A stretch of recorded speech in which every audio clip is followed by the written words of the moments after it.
the statue of three men designed to depict the state's cultural heritage and to usher in visitors and tourists into the ever-accommodating center of excellence is no doubt an astounding work of art.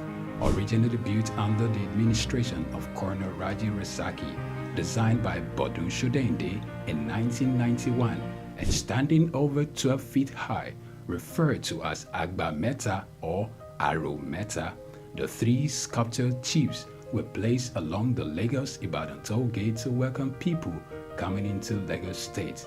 The statue called the Three Wise Men by many has become a major signature for the state. Three white-capped chiefs clad in white wrappers, knotted across their shoulders and with clenched right fists are shown in the artwork. The images fascinate and create impressions in the minds of visitors coming into the state, captivating the attention of visitors who look with keen interest, pondering on the messages which the posture of the engraved images signifies. The Three Wise Men has been relocated thrice from its original position at Ojodu Berger end of Lagos-Ibadan Expressway to Magodo area before its final relocation to its present site at Olowopopo Drive.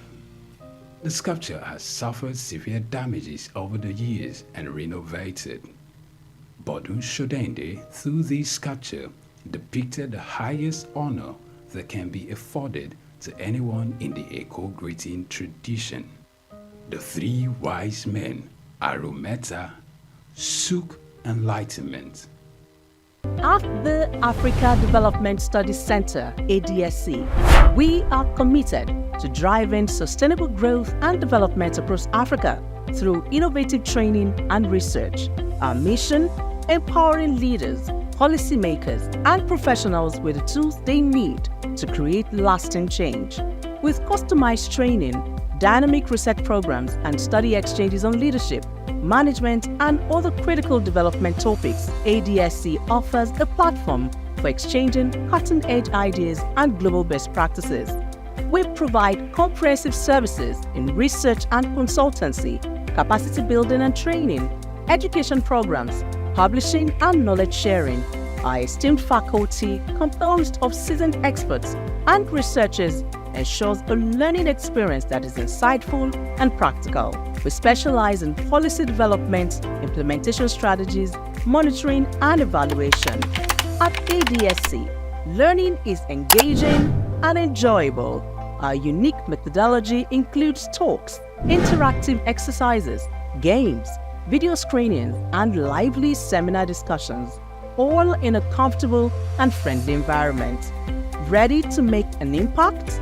For more information, email us at info@adstudycenter.com or call +234 912 439 2362.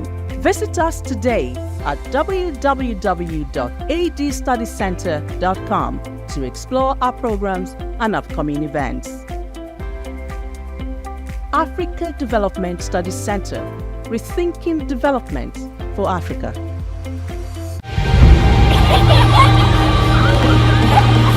What keeps the heartbeat of a community alive?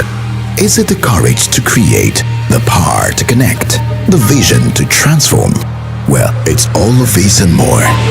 It's a symphony of ideas, innovation, and industry. But where do these stories come alive? It's right here on The Isle, 104.9 FM, the station where dreams meet action and growth finds its voice. The Isle, 104.9. Business, economy, development. Stay tuned.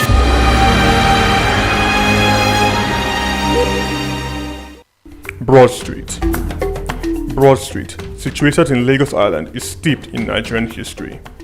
Once the biggest financial hub of the country, it housed the headquarters of major banks, linked the CBN, the stock exchange, and the loads of lender companies.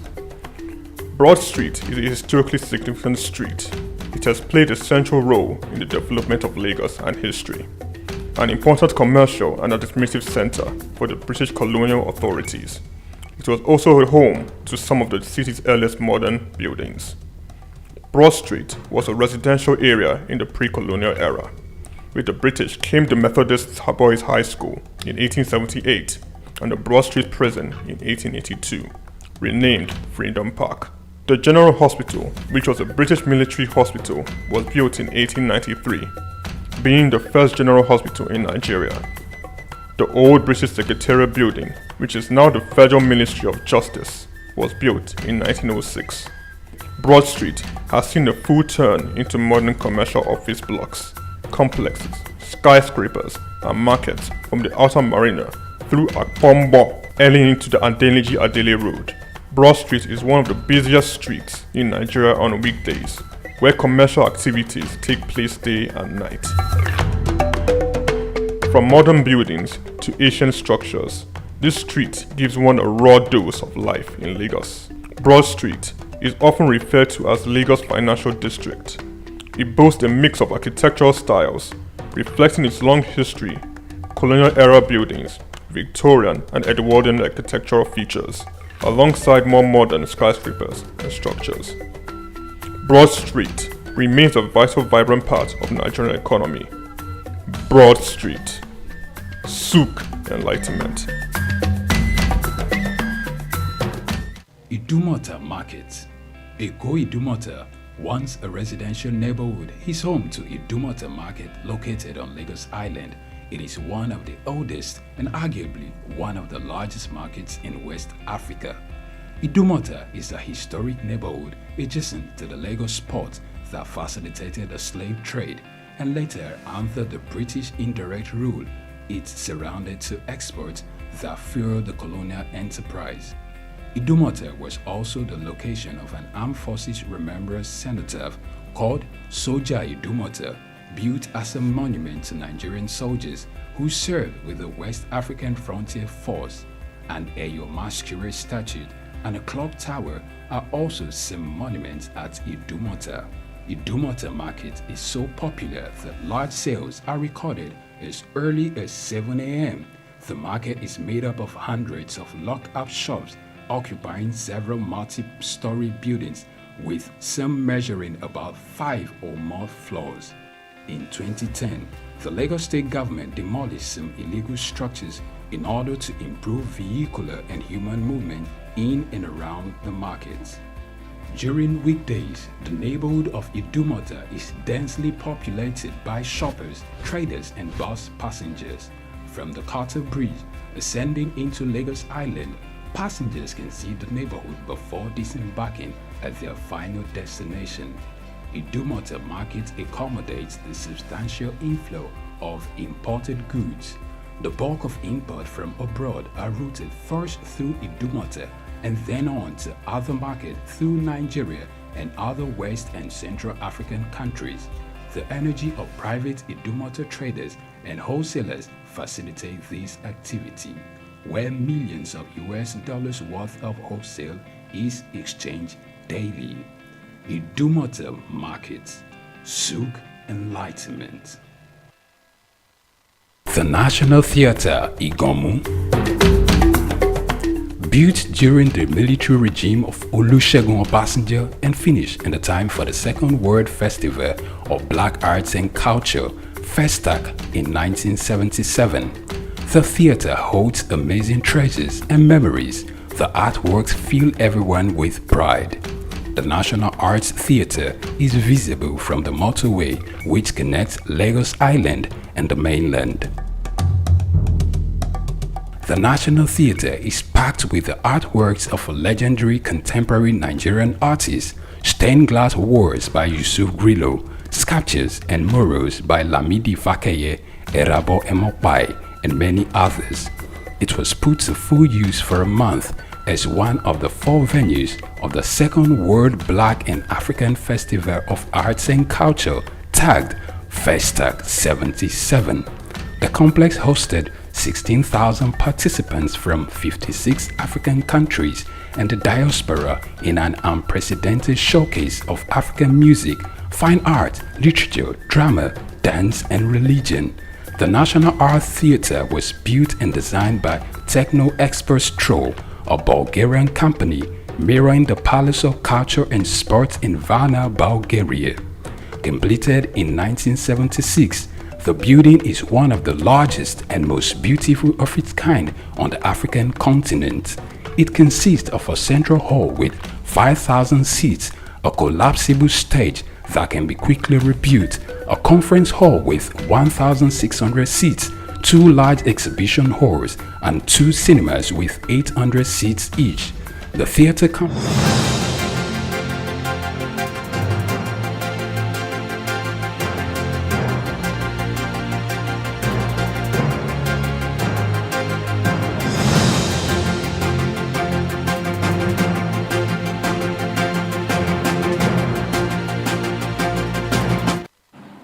A very good morning to you and welcome to the Front Burners, reaching you live from our studios on Souq News Television. I am Oyinpriye Krumale. It's Wednesday already and I am very, very glad because we're just 2 days away to the end of the week where I can have enough sleep.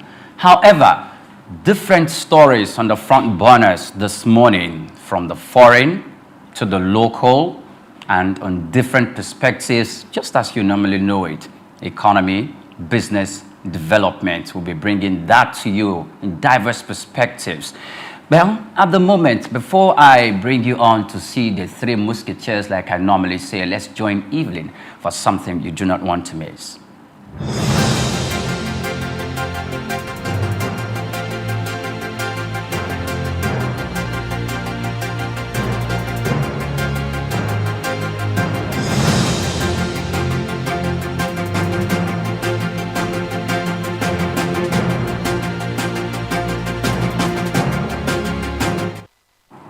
Hey everyone, hope you're all having an amazing week. Can't believe it's already midweek. As they say, time waits for no one. But if you use it wisely, it becomes a valuable currency. The question is, how rich will you become with the time you have? Remember that song by Mike Okri? It says, time no money, yeah.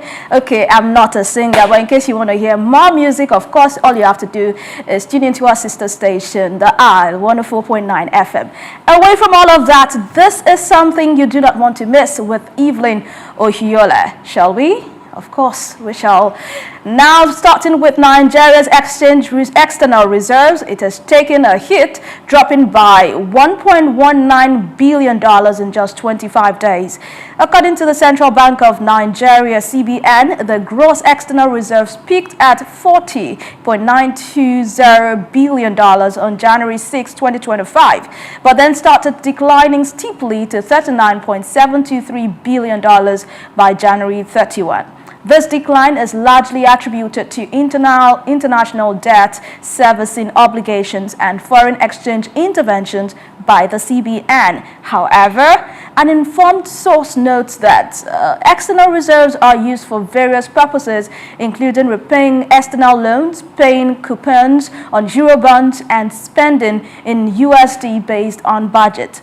Looking ahead, Nigeria faces significant debt obligations with Eurobond maturities averaging $1.33 billion annually over the next decade. This could lead to high debt repayment and servicing costs averaging $2.24 billion per year. Despite these challenges, the Naira has appreciated recently, reaching an 8-month high of 1,474 Naira 78 kobo to the US dollars at the official foreign exchange market. But the Central Bank of Nigeria has also extended temporary access to Bureau de Change operators to purchase foreign exchange until May 30, 2025.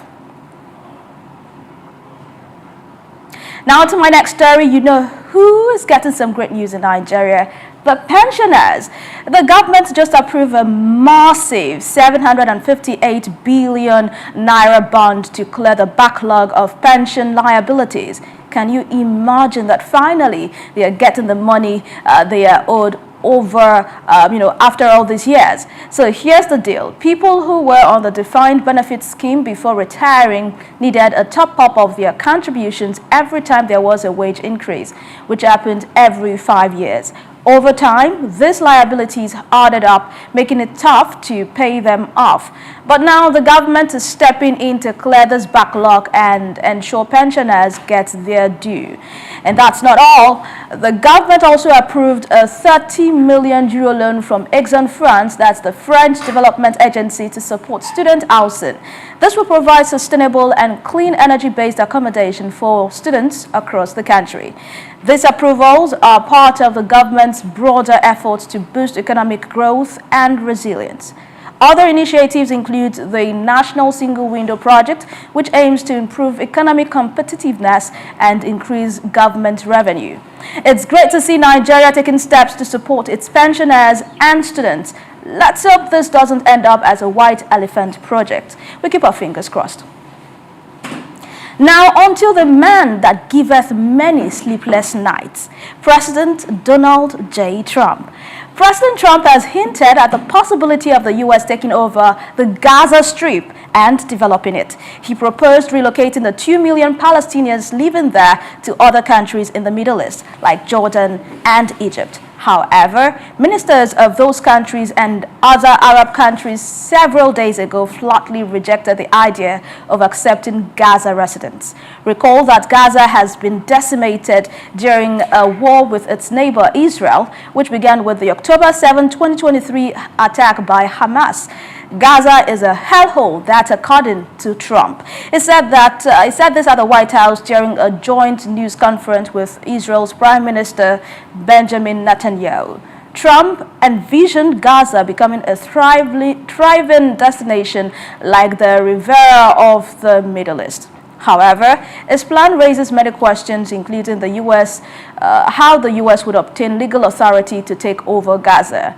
The proposal has been met with criticism, including from the Council on American Islamic Relations, which condemns the idea as a crime against humanity.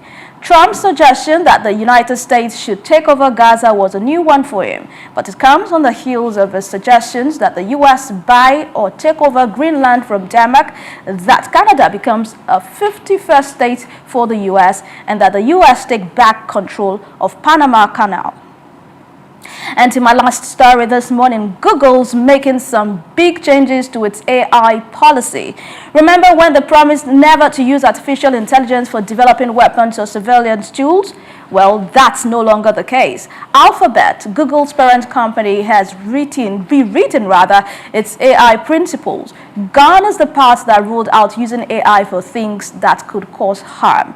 In a blog post, Google Senior Vice President James Manieka and Demis Hassabis, who leads the AI lab Google DeepMind, defended the move. They argued that businesses and democratic governments need to work together on AI that supports national security. This move has sparked a lot of debate among AI experts. Some are worried about how this technology will be governed and how far companies will go to make a profit.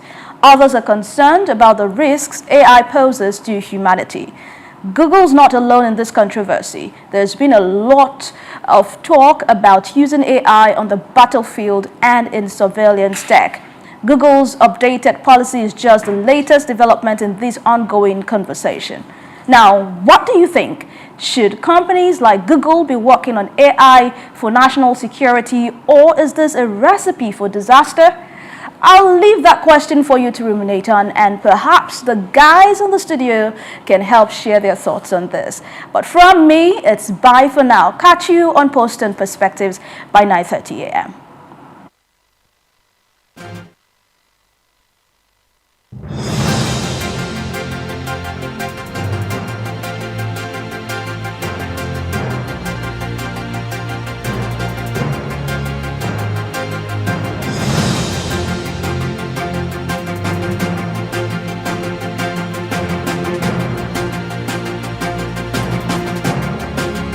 Tafawa Balewa Square, TBS.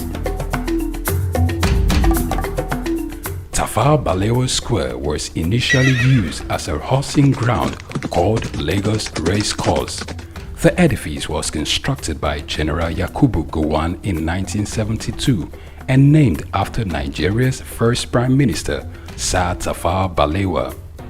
Tafawa Balewa Square is located at 45/57 Mase Bangboshe Street on Lagos Island, Lagos, and referred to as TBS. TBS is a 50,000-seater capacity venue and houses the Remembrance Arcade, the 26-story Independence House, which at a time was the country's tallest building.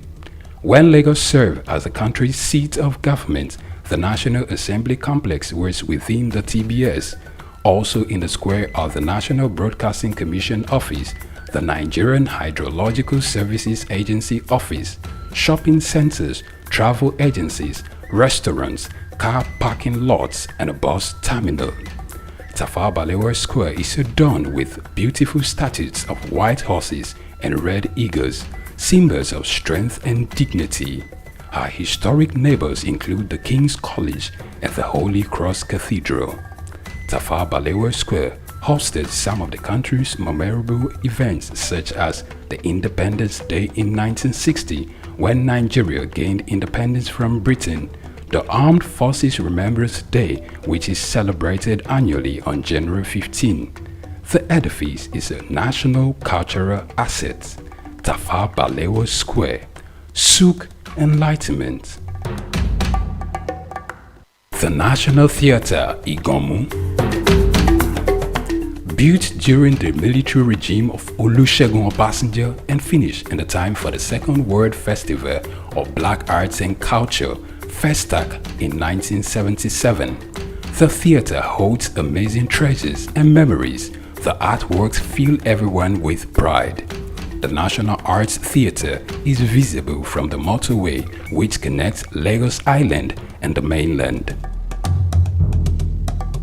The National Theatre is packed with the artworks of a legendary contemporary Nigerian artist, stained glass walls by Yusuf Grillo, sculptures and murals by Lamidi Fakeye, Erabo Emopai, and many others. It was put to full use for a month as one of the 4 venues of the Second World Black and African Festival of Arts and Culture, tagged Festac 77. The complex hosted 16,000 participants from 56 African countries and the diaspora in an unprecedented showcase of African music, fine art, literature, drama, dance, and religion. The National Art Theatre was built and designed by Techno Expert Stroll, a Bulgarian company mirroring the Palace of Culture and Sports in Varna, Bulgaria. Completed in 1976, the building is one of the largest and most beautiful of its kind on the African continent. It consists of a central hall with 5,000 seats, a collapsible stage that can be quickly rebuilt, a conference hall with 1,600 seats, 2 large exhibition halls, and 2 cinemas with 800 seats each. The theater complex has a dressing room for artists, a garage, offices, coffee bars, and a buffet. It has indoor TV and radio systems, as well as booths with facilities for simultaneous translation of languages and hectares of lush green lawn around. The majestic structure sits in Igomu like a quiet mountain, mesmerizing visitors and passers-by. The National Theatre, Souq Enlightenment. Lateef Jakande. Born Lateef Kayode Jakande in the Ekpetedo area of Lagos Island, Lagos State on July 1929. He studied at the Lagos Public School at Enowa, Lagos Island, then at Bonham Memorial Methodist School, Port Harcourt, King's College, enrolled at Ilesha Grammar School, where he edited a literary paper called The Quarterly Mirror. Jakande began a career in journalism in 1949 with the Daily Service and joined the Nigerian Tribune in 1953. The owner, Chief Obafemi Awolowo, appointed Jakande editor-in-chief of the Tribune in 1956. Jakande established John West Publications in 1975 after leaving Tribune and began to publish the Lagos News. He served as the first president of the Newspaper Proprietors Association of Nigeria, NPAN. Jakande ran for election as Executive Governor of Lagos State in 1979 on the Unity Party of Nigeria platform. His administration was effective and open and implemented the cardinal policies of his party. He introduced housing and educational programs targeting the poor, building new neighborhood primary and secondary schools, and providing free primary and secondary education. He gave poor people's children education, and many of them are now very prominent in the society today. Jakande established the Lagos State University and constructed over 30,000 housing units. After the military takeover in 1983,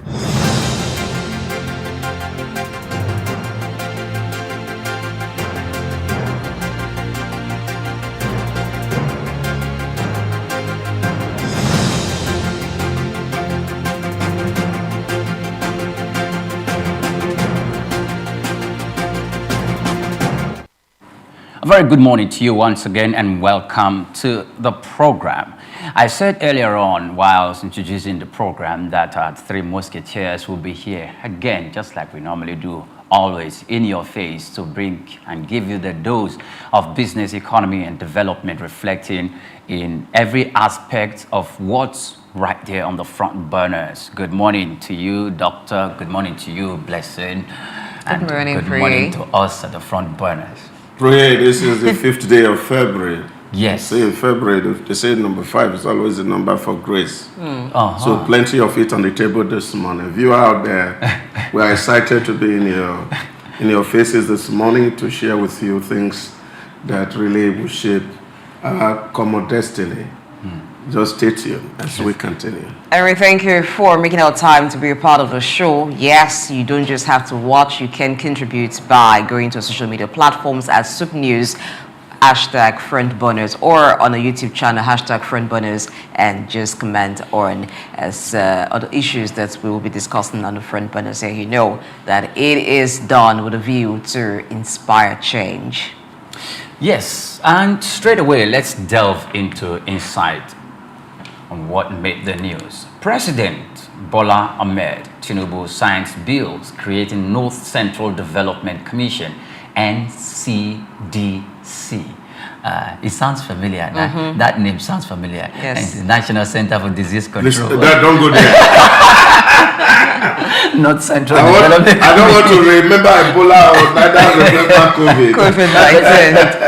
But you see, one of the things I liked most when COVID-19 came, not that I liked it that it came, and some other things were creeping up. Nigerians didn't know the existence of that ministry or that agency, NCDC. Okay, so people were thinking, people are only aware of NDDC, and it became NCDC. Then later we started hearing of the CDC. Yes. That is the Center for Disease Control. And we became acquainted with it, and even the people on the streets, they are talking, they are giving you the acronym, they can call the name in full. Some of them can even tell you, in fact, the job and the duties of these agencies, including the National Bureau of Statistics that recently went through the hurdle of being shut down by the government and later is trying to pick up its status to come back to our face. Now, President Bola Tinubu signed in the North Central Development Commission. So now we have the Niger Delta Development Commission. We have NDDC. we have the Northwest Development Commission. We have the Southeast Development Commission, the Southwest Development Commission. This is the North Central Development Commission, and there are supposed to be 6 geopolitical zones. So I dare say if we don't already have, or we'll have the 6th one coming on board now. But one of the concerns that people, are looking out for is the mandates, the responsibilities that has been given to these development commissions. Are they going to meet it? Because this is like on two fronts. The state government of those specific states in those regions has been empowered by the constitution of the states, for the states. Then This is the Development Commission, which is... You're forgetting the local governments. In fact, we're even coming to that. Then this one is being empowered by the federal government for those regions. Some of them have 6. Well, the Southeast has 5. They've been agitating for it to be 6. But do we really see them living up to their responsibilities? I think, what the president seeks to do is to balance the act as it is in the Federal Character Commission Act. Of course, we see that development has to spread across the various states that comprises the federation. Now, when you look at the argument that brought about the creation of the Northeast Development Commission, it was the fact that the reason why the Niger Delta Development Commission was created was a devastation that was happening as a result of oil exploration in that region. And therefore, they felt that with the Boko Haram incidents in the Northeast and banditry, it was nice also that federal government put a special effort on the ground to ensure that that region also recover from the crisis they went through. And then, of course, those in the East and argue that, look, we have fought a civil war and we were a huge victim. And since the end of the civil war in 1970, the federal government has not taken any significant effort to ameliorate the suffering that particular avoidable war brought to the people of the Southeast. And also given the fact that, of course, in the area you see a lot of degradation as a result of environmental issues. And therefore, there was a good reason to create the Northeast. So what you see happening right now is that, of course, you have one for the South-South. Now you have one for the 6 geopolitical zones. Now, when you look at the Middle East, Middle Belt, you find that there have been a whole lot of issues from Benue to Taraba, where a lot of crises had happened in time past. Of course, they can also have the good reason to ask for government intervention for recovery, because if you look at what communal crisis had caused in Benue State, in Taraba State, in Plateau State over the years, you see that, of course, the reason that justified the creation of the South-South Niger Delta Development Commission, Southeast Development Commission, and the Northeast Development Commission makes it something that we have to do. And so do the balancing, of course. Now you have created Northwest, and seems that only the North Central seems to have been missing in that equation. And so it was just natural to see that the legislative body make that act to establish one that covers that, apart from the fact that there are also crises that have been brewing in that area. Take, for example, the mining activity in Nasarawa State, the mining activity in Kaduna State, the mining activity in Plateau State, the mining activity that Zamfara State, Zamfara Northeast. So you find that all this also creates enough reason for that development commission to be created. But what is not known is whether provision has been made for the North Central in the budget, because I know that the 2025 budget actually made provision for all the other 5. How this will be funded is a question that the legislators and the executive may need to answer in the days coming, and how they can actually, as you alluded to, add to the development of the people of the Niger Delta, Middle Belt. Of the Middle Belt. Yeah, so that we can actually take away all the devastation that has happened in those neighborhoods. For me, equality move, that is what it is. When you go to equity, they say your hands must be clean. And I think the president's hands is clean on this. Okay.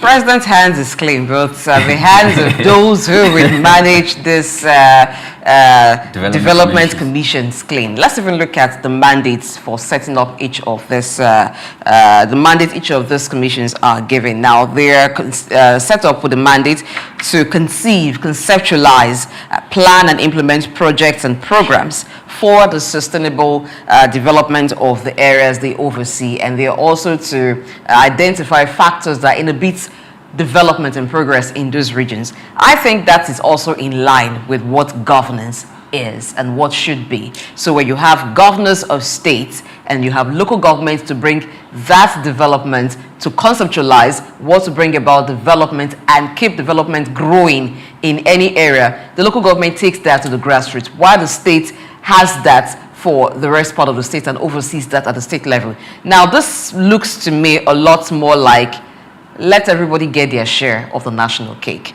I made a joke some time ago that it's like saying what Peter has gotten, give it to Paul, not really minding whether Paul exactly needs what Peter has gotten. So it becomes a thing of if you've given Niger Delta, give the North Central, give Northwest, give the South, you know, let everybody just give the eastern parts of the country. So let the 6 geopolitical zones of the country all have a development commission. It's the same thing when we talk about duplicating government institutions, duplicating government authorities in areas.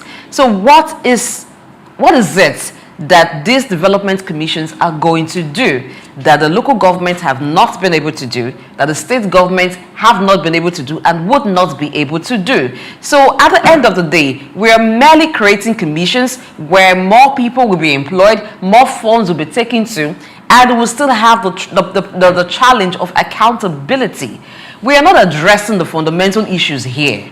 If we're talking about for the Niger Delta, oil spillage, youth restiveness and all, these are issues that can be handled at state level, at local government level, and the federal government can intervene. Do we necessarily need to set up commission after commission? Now, the commissions so far that have been set up, what impact have we seen in those areas where they already exist? Like the Niger Delta Development Commission, have we seen a transformation of the Niger Delta region because NDDC exists? In other regions where you have these development commissions, have we seen that people are beginning to enjoy that presence of government in their environment because they exist? So it's more like just replicate this across board. Let everybody have their own, not necessarily because we expect or we're going to see these commissions deliver significant development to these areas. Okay, I see that, and I like that perspective from which you're coming from, because you speak about accountability and the authorities need to be in place to hold them responsible. Like we establish this commission and you have a budget, we are allocating funds for this purpose, we want this, whatever natural disaster or whatever misfortune must have befallen these people or this specific region, you will saddle by with the mandate to bring in development or to alleviate and bring succor to the people of this region. I think I like that. But I personally don't want to look at it as duplication of commissions, parastatals, or agencies.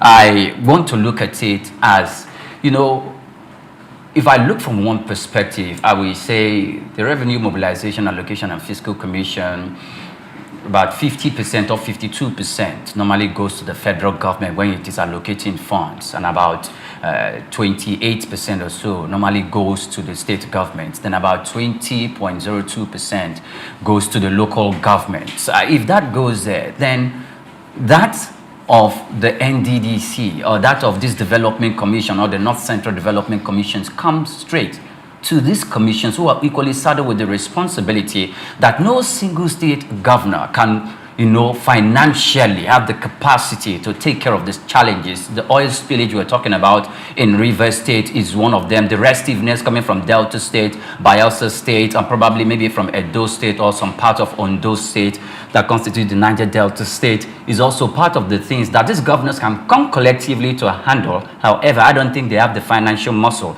And I think it's an addition for these development commissions to come into place. The only thing I have is that I think we have lots of money going to the states at this moment in time. And like Kano State, I think each of these states should establish a corruption agency, so the EFCC can handle issues of financial corruption and misappropriation of funds at the central government, while that of the state corruption or anti-money laundering agencies at the state can equally handle state functionaries or state agencies who have been given money to carry out some project and refuse to do that or launder that money through one or two means. I think every state needs a state economic and financial crimes commission. Let me ask you: if you talk about the states not having enough financial muscle to take care of some of those developmental challenges, like oil spillage, for instance, why do we have the Ministry of Environment? Can some of those funds not be channeled to ministries that would take care of each of those challenges in these areas? It's also going to come from the federal government, rather than pass it through a development commission. Let me just put some perspective on this issue. Like I've said here on table severally, I actually had done a study on NDDC, and I remember that in that recommendation that I wrote to SONU, which was supposed to be forwarded to NDDC itself, as a body that actually commissioned that study, was the fact that the NDDC was playing a supra-regional kind of an institution in the whole of the Niger Delta. But the problem was the fact that all the projects that state government were claiming that they had done were actually done by NDDC. But unfortunately and incidentally, there are no marks really for people to actually know who is doing what, except it affects your community directly. That you see the agents of NDDC come around to say, oh, they are working and they're supervising the project. I can point to, for example, in my state, in Edo State, I can point to a number of roads that were actually done by NDDC. Because, of course, you don't really know where the addresses are. I do know where the addresses of some of these projects. Yes. But let's look at... No. The point I'm making is that the whole burden of both state and local government, as it were, is on the shoulder of NDDC, like a regional government on its own, whereas it's supposed to be an intervention agency. And by intervention is to say state governments or local government overwhelmed by their own statutory responsibility, and then they come to intervene and ensure that all those gaps that are left by state and local government, that they fill in the gap. But unfortunately, what we saw was the fact that the whole community were looking forward to NDDC, and states are always taken out of the equation. And I think that is the lot of enlightenment that needs to be done among Nigerians, that people really understand what are the statutory role of states, what are the statutory role of the local government, because it's not in the public domain. People don't even know what local government are supposed to be doing. All that local governments are known for in Nigeria today is that people know that they come to the market to collect rates, and that's all they know. But that the fact that they are also supposed, are obligated to provide some development incentive to their locality, that is always not in the picture. So these are the challenge of public enlightenment in our environment, where we are able to actually educate people. So this is the mandate of these people, and this is what they are supposed to do. Here we cannot write out corruption because that has come to stay, whether it's here or elsewhere. It become a global phenomenon. People will always differ, but I'm sure that with a lot of kind of knowledge by the community involved, understand that this money has come to this agency, and this agency has their budget, and these are what they are supposed to do. They cannot actually follow through, because you look at it in Edo, NDDC, for example, each state has their own local commission. So they are represented at the center, but now the development flow from that center to the state. Like Edo just inaugurated Edo Sopadec about a week ago. And what that means is that they receive funds from NDDC and they use for Edo State. Delta has theirs, Bayelsa has theirs. Ondo State has theirs, and so many other states. All the states all have theirs, and so this is what that agencies or the commissions are supposed to actually be doing. But I agree with Blessing to a very large extent. But state has failed, local government has failed, institutions of government has failed, and therefore the need for intervention agency, we cannot completely write them out. Because if the state were up and doing, or even federal ministries were up and doing, we wouldn't even have the situation. We wouldn't have the need for the commission. But the failure of the state that is leading to a lot of fragility is what is actually moving the national government to see how to set up commission so that they can begin to intervene in where states are very weak. All right, okay, Blessing, you want to? Okay, yeah, so I want to say that even as we already have 4 existing before this one, and there's another one because definitely every region as it is now would have their own development commission. I think that we must also begin to set targets for state and local government, and more accountability needs to be demanded for them.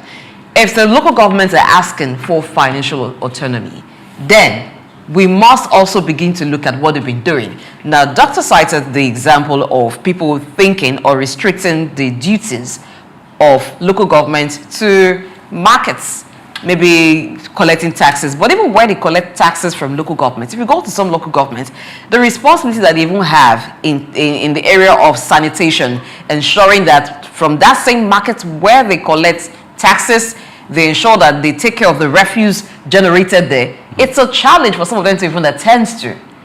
I grew up to see local governments building roads.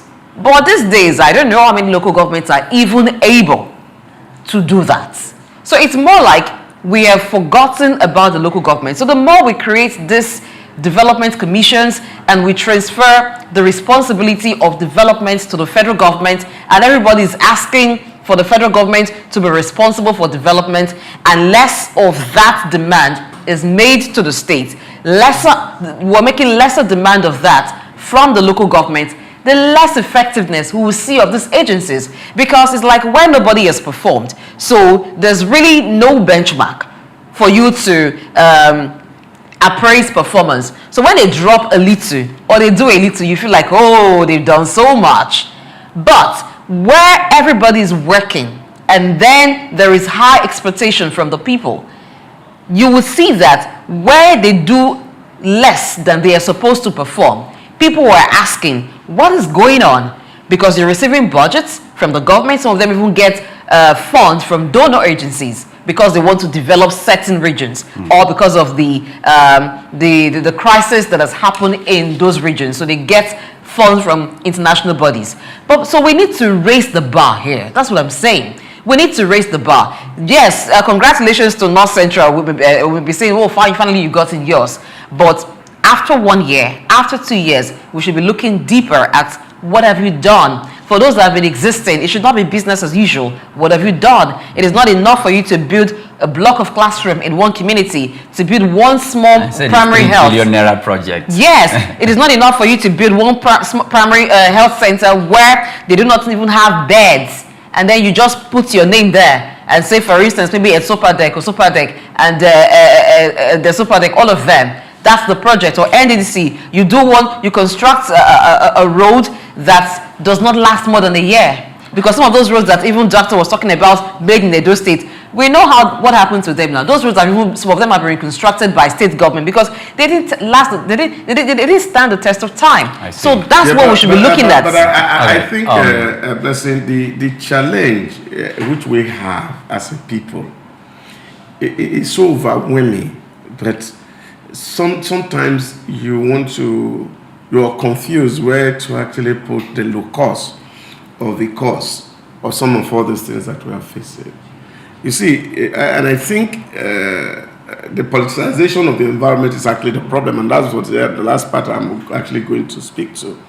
Because what has also happened in the establishment of this commission, and I really feel that if it was an intervention agency, government must look beyond politics, especially in terms of appointing people into the commission. But what we have also seen happen, especially with the case of NDDC, is that most of the appointment, whether at the state level or at the regional level, is also politically based. And because of this, politicians always think about how to win the next elections. And so because they are thinking about elections, development is actually not on the agenda. And what they are always thinking is that anything that can give them a mileage and a leverage by what they do. So if giving money to a community leader will give them more mileage than building a road, they will.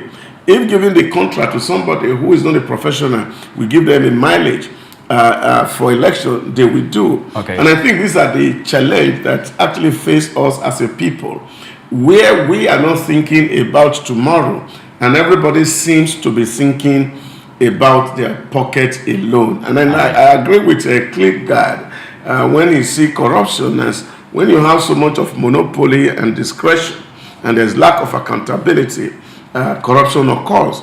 So we want to see a situation where these agencies of government, searchlights are beamed on them, the activities are put in the open, so that even civil society organizations can actually also follow up with whatever fund that is allocated to this agency, so that we can see that they're actually there as intervention agencies to fulfill their obligations mandate, which of course the act that bring them into existence had given to them. Thank you very much. Whilst we are going to the next topic of conversation, I would like to briefly intervene that I don't think there is a challenge anywhere. If the responsibility, the buck stops at the table of the president at the moment, who appoints some of the leaders of this development commission, who of course have to go through the Nigerian Senate for approval, I think the buck also stops on its table to make sure that, look, this is for Mr. President, renewed hope agenda, renewed hope mandate, and I intend to renew the hope of Nigerians. I'm bringing in you into this vision of mine, and you must make it a reality. If you do not do that, irrespective of our political affiliations, the law enforcement agencies are going to come after you. I think that's what we need. Strong will to fight corruption and to completely, or if not completely, nip it at the bud and bring it down to a barest minimum. Now let's move up to next conversation. Senate, Nigerian Senate wants Inspector General of Police Kayode Egbetokun, the Chief Executive of the Federal Inland Revenue Service, Souq Adedeji, the Nigerian National Petroleum Company Limited, NNPCL, and the Governor of the Central Bank of Nigeria, Olayemi Cardoso, among others, threatening them with arrest warrants for repeatedly ignoring its invitations over audit queries. This has almost become a norm for some of them, especially for Mr. Souq Adedeji, the chairman of the committee in the Senate that has said they're going to get a police warrant to arrest them. Oh, okay, why are you going to get a police warrant to arrest the Inspector General of Police?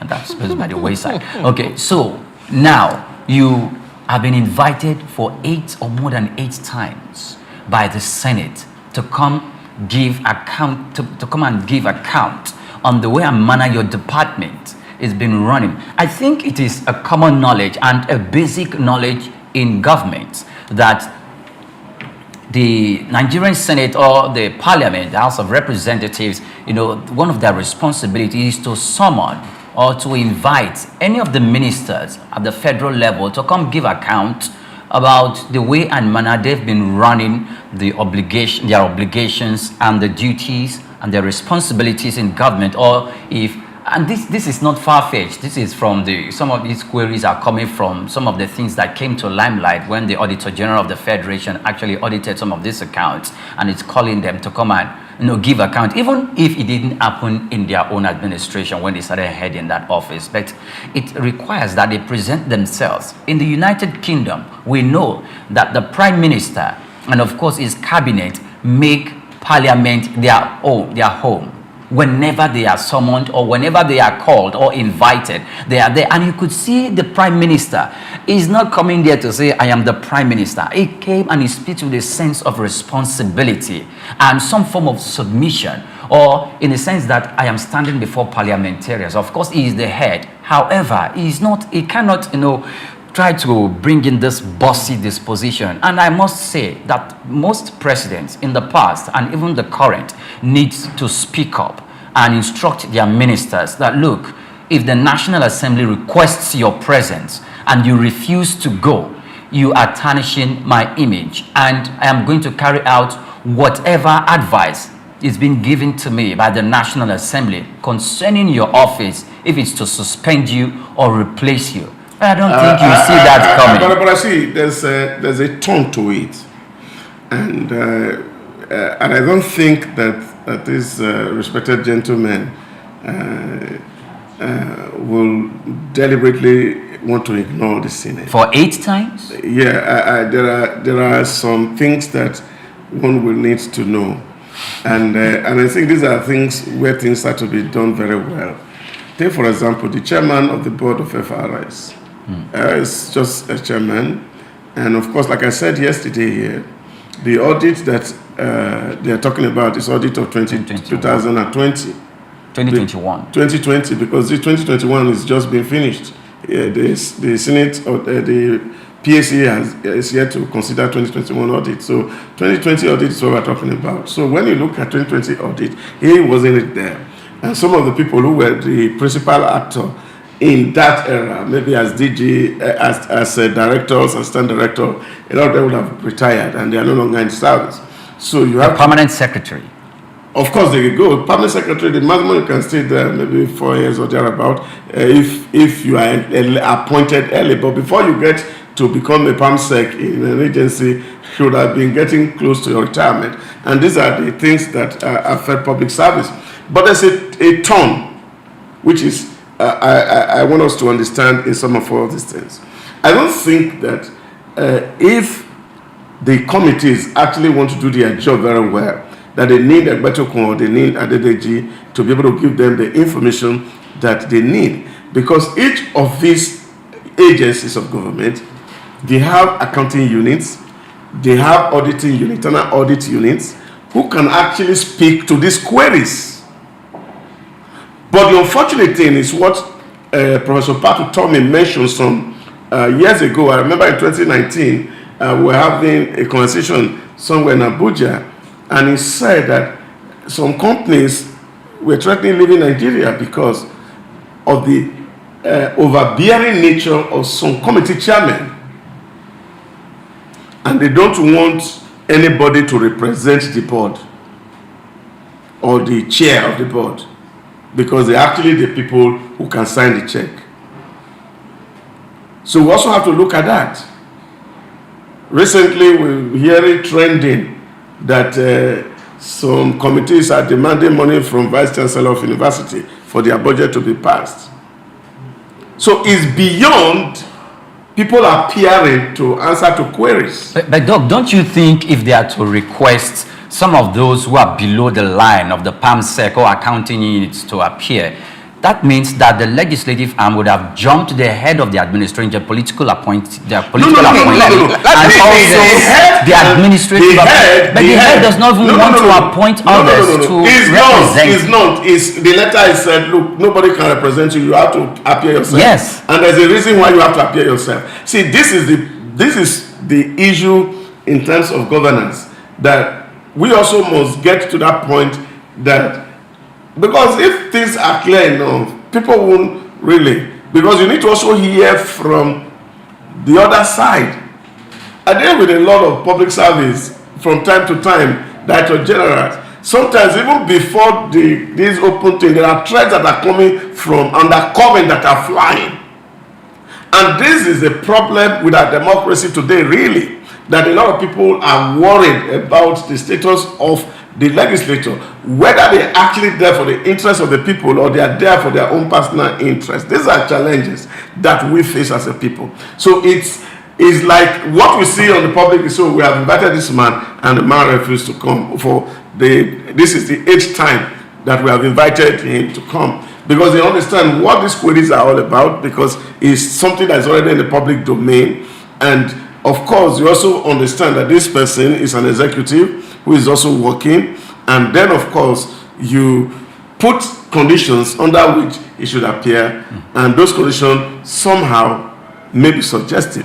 So they have the right. Okay, let me say this. Let me say they this. They have the right to demand appearance. Yes, they do have the right to demand appearance. They have the constitutional backing. It's part of their job. It's their role to have oversight functions over ministries, over agencies, over institutions. So where a flag has been raised or where there are red flags, they should call to say, we want to see the heads of these institutions and ask questions, particularly when it concerns revenue.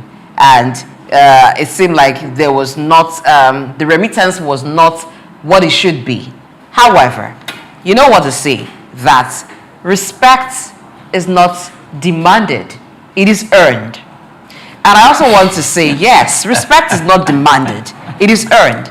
So, if you want people to respect your office, you have to behave in a manner that they respect your person and they respect your office. Because when you occupy a certain office, your personality almost equals that respect. They must have respect for you who sits in that office and have respect for that office.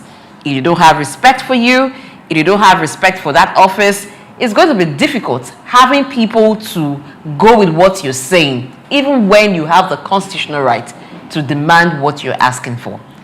I'll explain what I mean by that. You see, it's not only the NLC that has lost rating with Nigerians.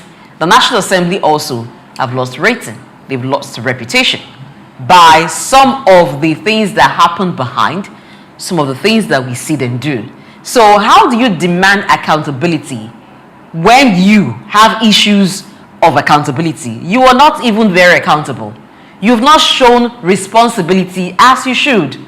You're demanding accountability. So there is that thing of the person who is asking for equity doesn't even have clean hands. So how do we submit ourselves? Even when the National Assembly has the constitutional right to demand that, how do we submit ourselves to people who would interrogate us, people who would investigate when they also need to be investigated, when there are some shady deals ongoing? So that's part of the issue. There is more that meets the eye when it comes to issues of you're summoning the Inspector General of Police and they're acting like they don't even know you're asking for them to come.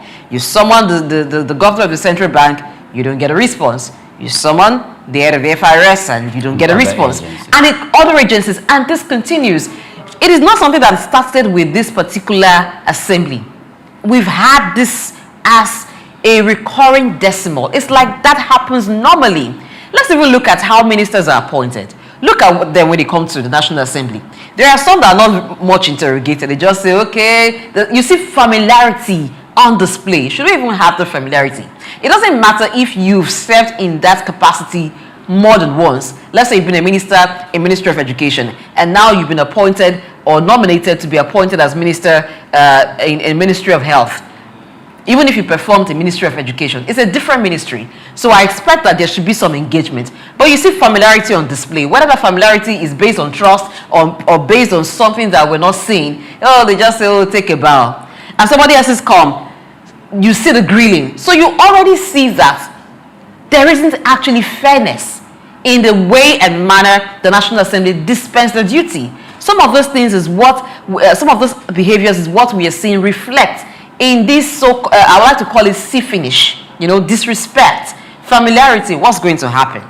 Like you asked, so where would they get the arrest warrant for the Inspector General of Police? Okay, now, are they going to get that from the U.S. or from the police? Let me come in. That's why we see these things happen. So except that we're going to see a systemic change where no indiscipline is tolerated. So if you're going to deal with this current crop of heads of ministries and agencies, it should continue that way. And the National Assembly should also repair your reputation where you know that if you're someone, this is not a place you go to and you mess up. Great. I like that. But let me just paint a little picture about this thing. Section 4, 5, and 6 of the Constitution of the Federal Republic of Nigeria established the executive, the legislature, and the judicial arms of government who have the responsibility of executing laws, executing laws enacted by the legislature, and the judiciary who adjudicates these laws or adjudicates if there is some form of controversy and misunderstanding between institutions and persons. The section that established the legislative arm of government when it was assigning the responsibility to the Nigerian Senate or the House of Representatives did not say Nigerians should obey them if they have shown themselves respectfully. They are an institution and there are responsibilities assigned to them, acts establishing them in the Constitution. So even if you talk about trust or public image, the legislature, the judiciary, and the executive arm of government, they have a lot to do about their reputation and their trust to repair the damage that has been done over time with the Nigerian people. However, if they are demanding your appearance because of the critical role you play in the economy or in the administration of Nigeria, you need to appear. Whether the person requesting your appearance is your cousin or you used to meet in a bar to drink together, is not appearing is not demanding your appearance as your friend or the person who was laughing at you or jokingly in the National Assembly when you came for Senate screening or screening as the Inspector General of Police, laughing with you and say, oh, take a bow and leave. It is the Constitution and institutional authority that is speaking in this sense. Haven't you saying in you the have same, the right, so you in the same constitutional authority where court orders are disregarded? No, that is wrong. I'm not saying it's right. Chaotic, and so it we is must a not problem. We must not speak to promote this disposition We are coming not from the promoting ministers. However, the Inspector General of Police, Mr. Kayode Egbetokun, when he had gone through the stage and he was being sworn in, or before he's swearing in, he said, now I feel like a tiger. I am so inspired and motivated to fight crime and criminal activities in the country. And that was nice, but a lot of things has happened in his administration. I cannot completely say he has failed Nigerians, but he needs to do better and he needs to do more. And one of the ways to repair that is to make sure he aligns himself with the laws of the land in appearing with members of parliament when they demand his appearance. For him not going is not bringing a good image to the administration of Bola Ahmed Tinubu, and that needs to be addressed. And it's not the only one. Two issues here. Nobody is saying that the institutions of government in Nigeria should not be respected. Nobody is saying that. Nobody is saying it's right for the people that are before those institutions. But you see, the point that is being made is just clear. There are a whole lot of things that are happening. We need some hygiene in our politics. And what that means is that we see these cases where somebody comes to arrest a criminal, and then of course they run and come to you, then this person pass money through here, this person pass money through here, then the accuser becomes the accused. Those things are the things that are defining our politics, and they are not good. Now, number two, most of the things that you are requesting, the person you are actually asking to come give account has not been directly involved. And there are people who were directly involved who could actually answer these questions.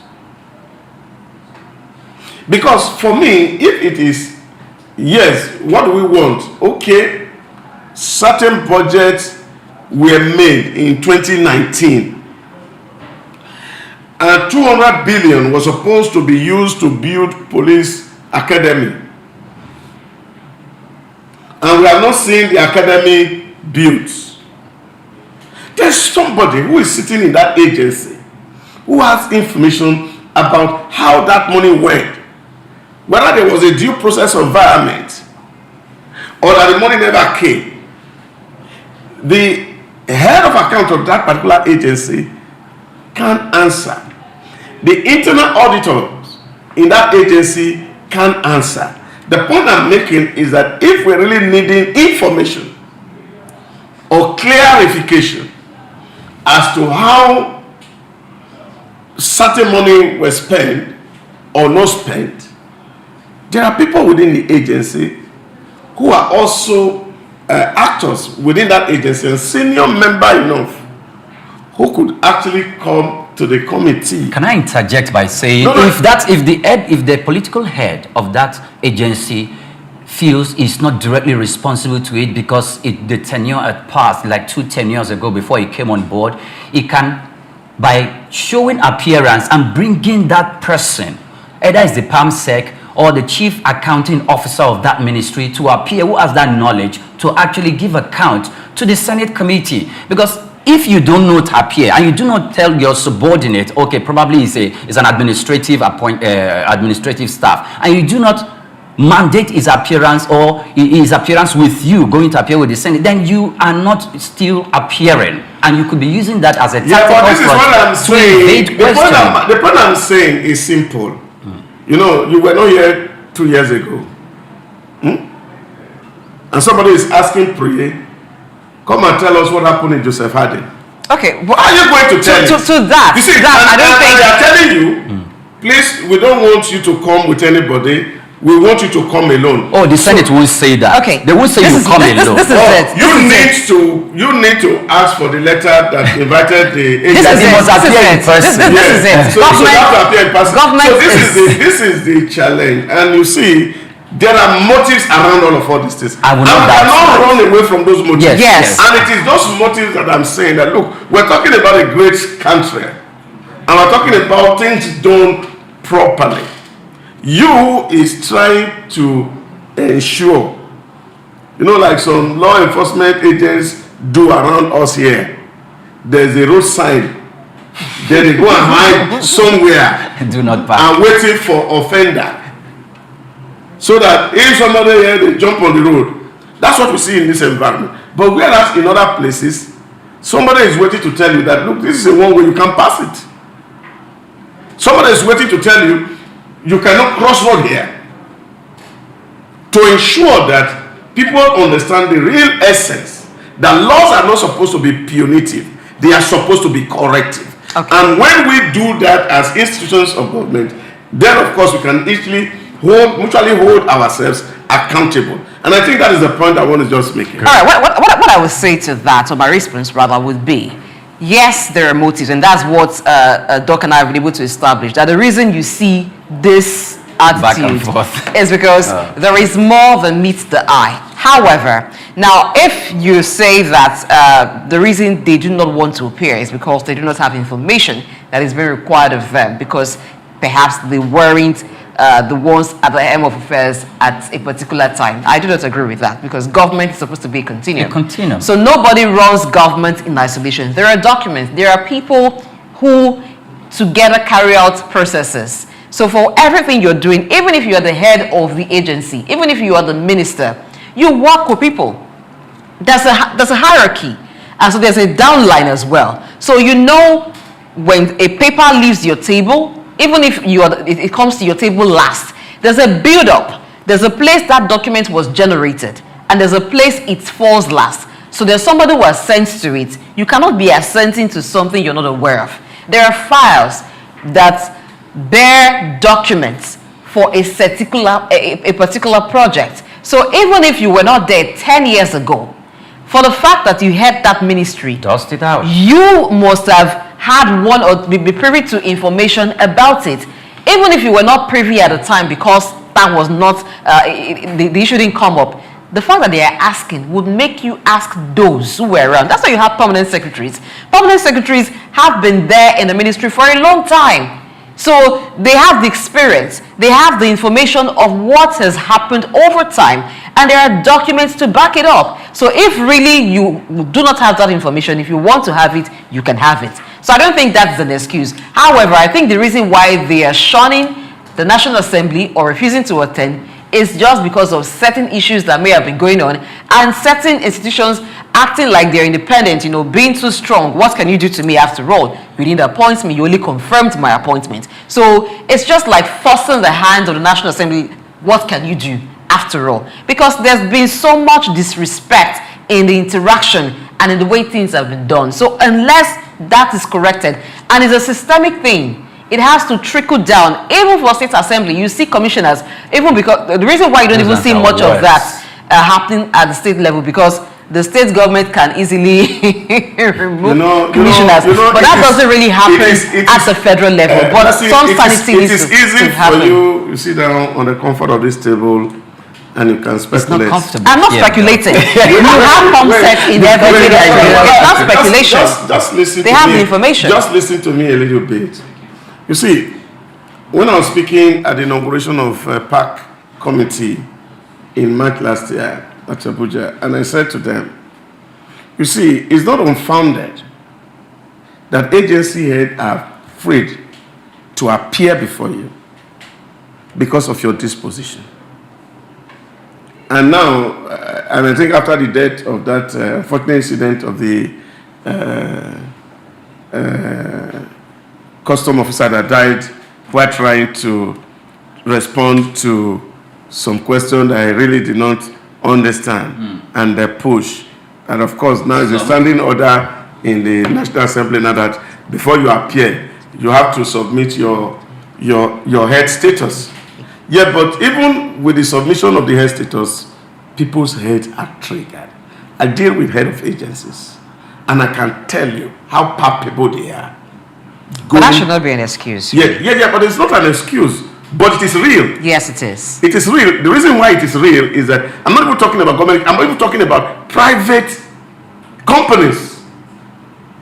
What is done to them in the name of oversight by these committees.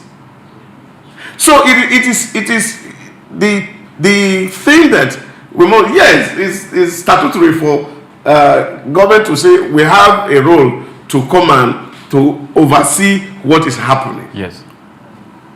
And it is not to twist agency or corporations and frustrate operations, all in the name of oversight. Okay. So what I'm saying, and that is the appeal that I'm making,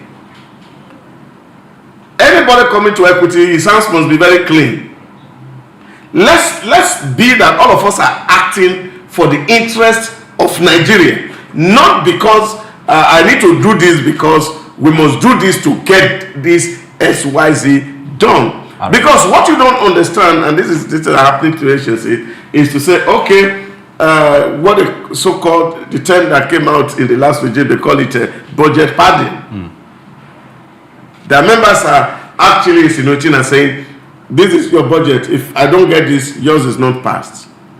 And if yours is not passed, then I'm looking for opportunity to hack you down or embarrass you in the face of the public. So these are the issues that are underlying resistance. So it's not that people just wake up and say they don't want to appear before agencies. So there are undertones that are not known to me and you.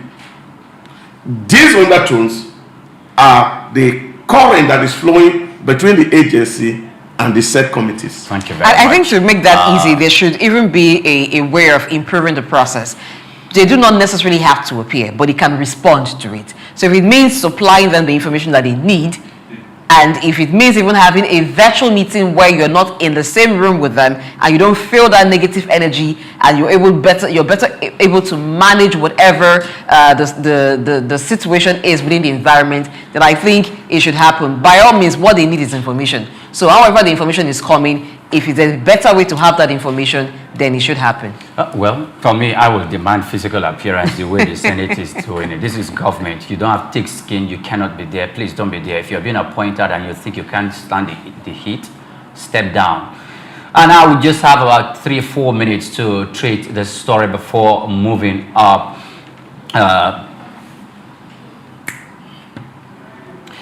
Okay, we're going to break. And when we return, we shall be jumping into stories that have to do with policy discourse. To stay with us.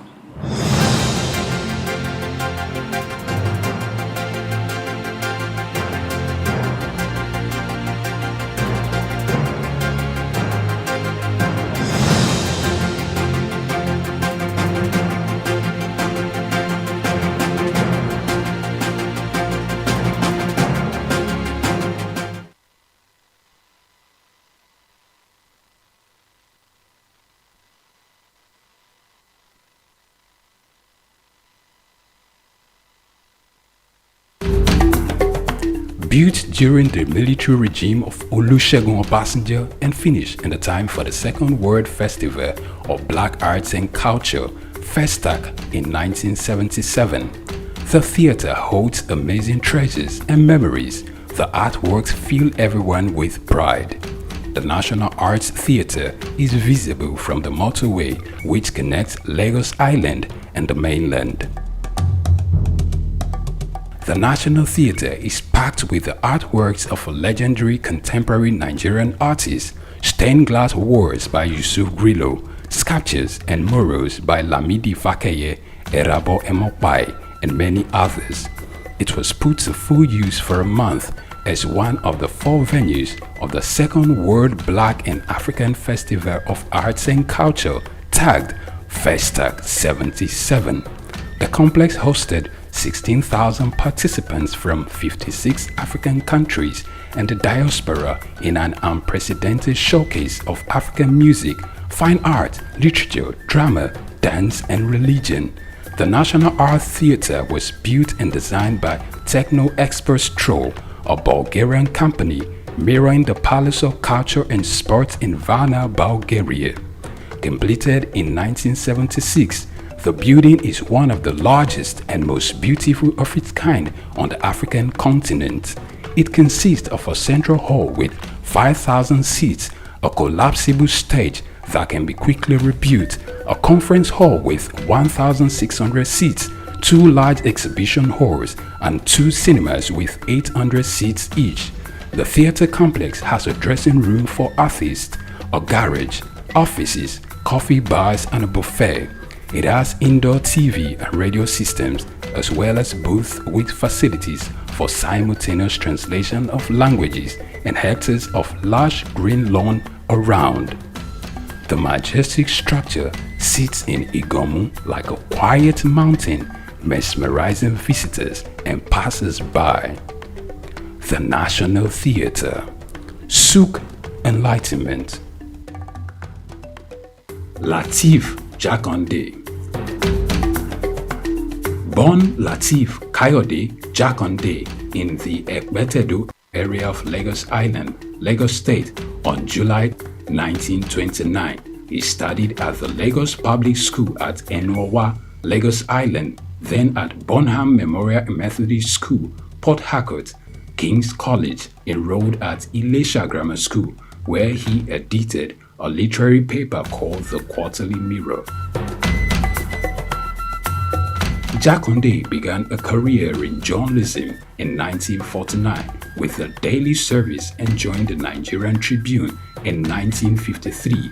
The owner, Chief Obafemi Awolowo, appointed Jakande editor-in-chief of the Tribune in 1956. Jakande established John West Publications in 1975 after leaving Tribune and began to publish the Lagos News. He served as the first president of the Newspaper Proprietors Association of Nigeria, NPAN. Jakande ran for election as executive governor of Lagos State in 1979 on the Unity Party of Nigeria platform. His administration was effective and open and implemented the cardinal policies of his party. He introduced housing and educational programs targeting the poor, building new neighborhood primary and secondary schools, and providing free primary and secondary education. He gave poor people's children education, and many of them are now very prominent in the society today. Jakande established the Lagos State University and constructed over 30,000 housing units. After the military takeover in 1983, Jakande was charged, prosecuted, and convicted of treason and later pardoned. He served as Minister of Works under the Sani Abacha military regime. He died in Lagos on February 11, 2021. Lateef Jakande was the first civilian governor of Lagos State. Lateef Kayode Jakande, Souq Enlightenment.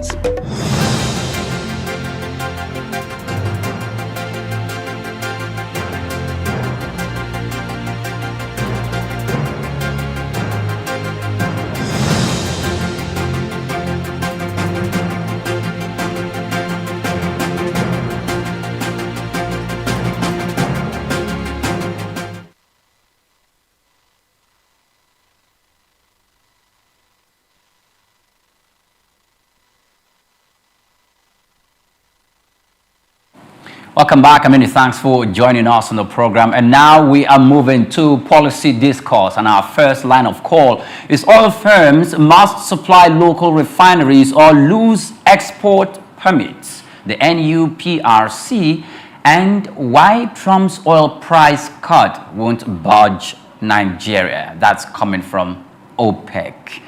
Mr. Trump removed, or called, says, let me use this word, drill, baby, drill. So that's what we are going to. Doc likes that.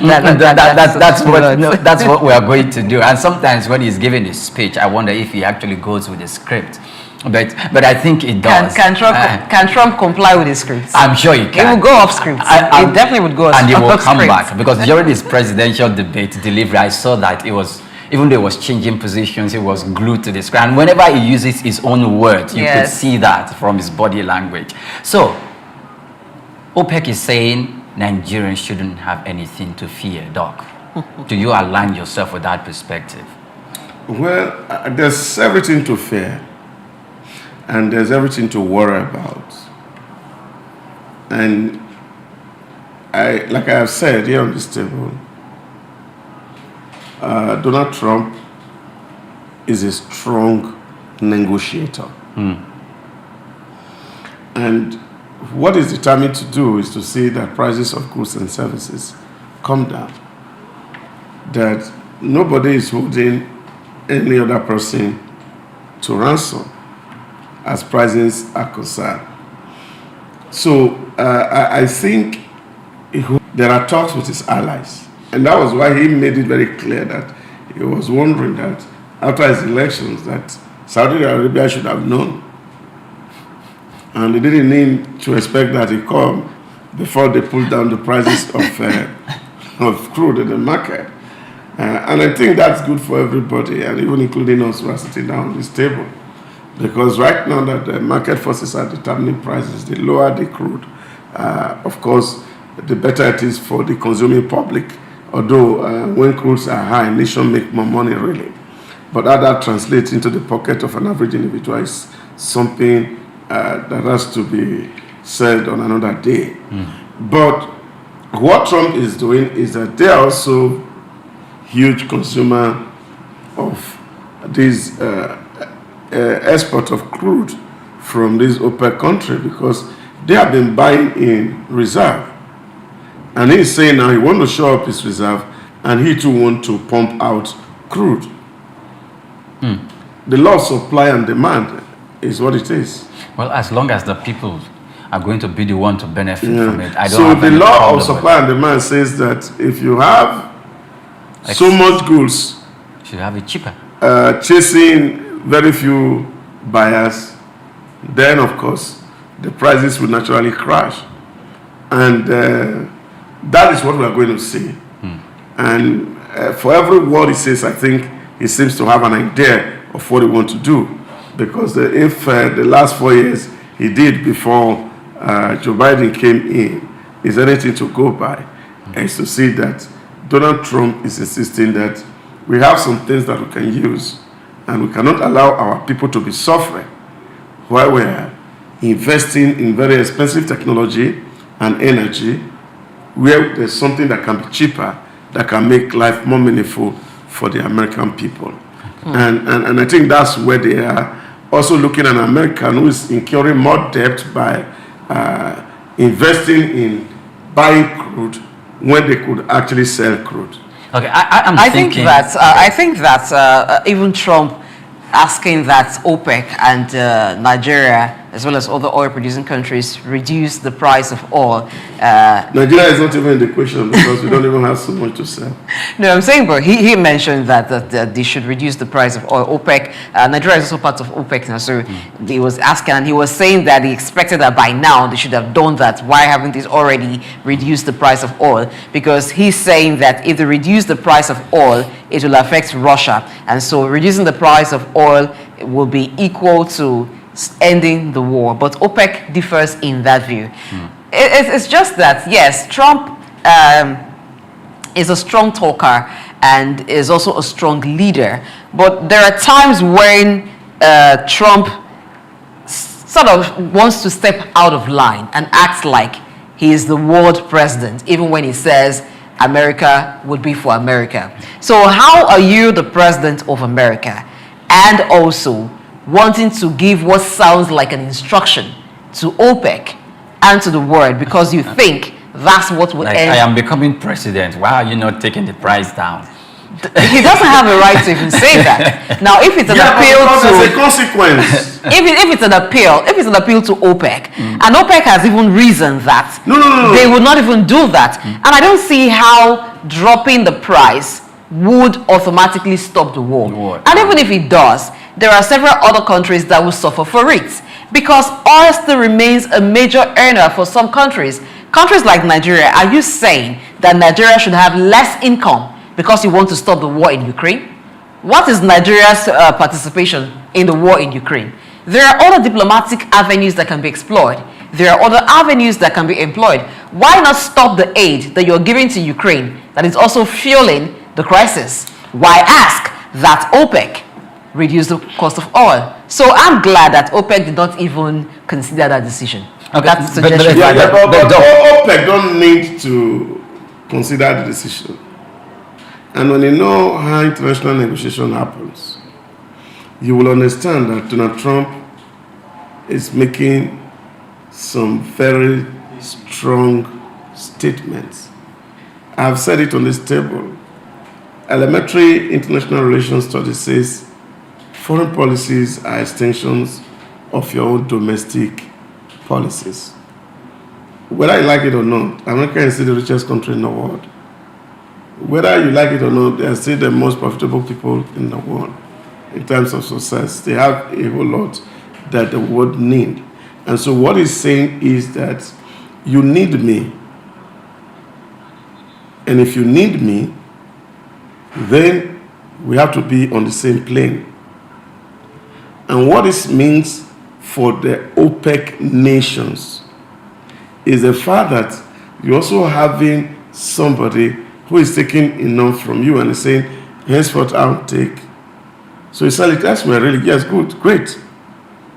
But you also saw widely read post things you don't want to miss. Spoke about the conversation with Netanyahu of getting into Gaza. And you remember how the blockade of the Suez Canal led to hike in prices because of the terrorist activities in the Suez Canal.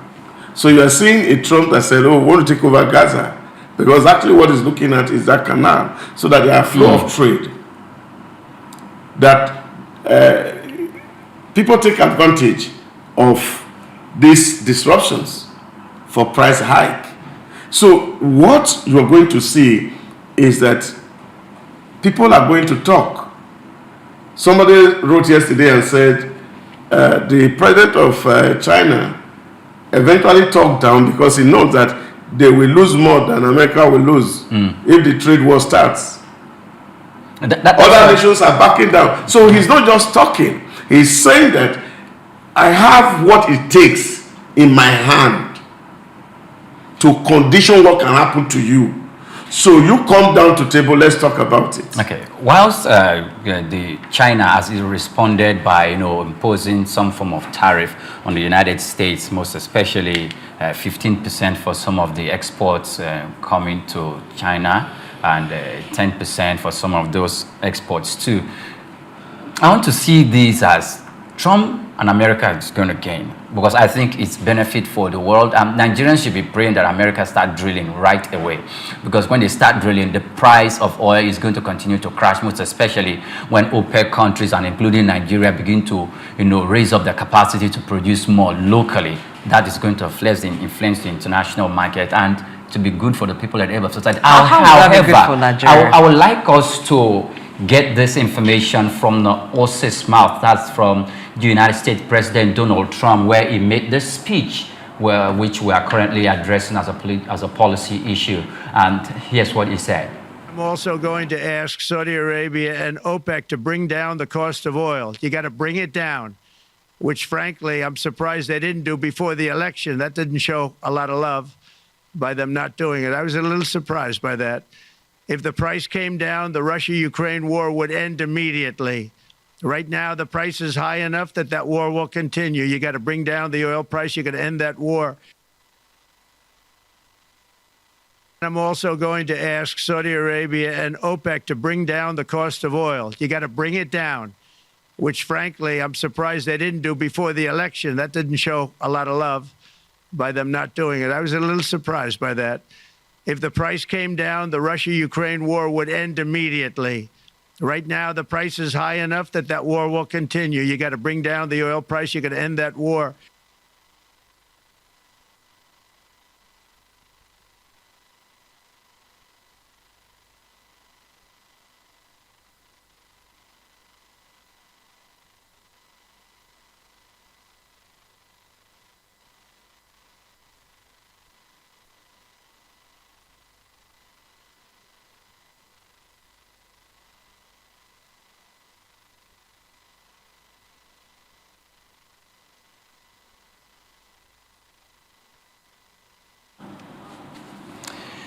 Welcome back, and many thanks for joining us. Blessing.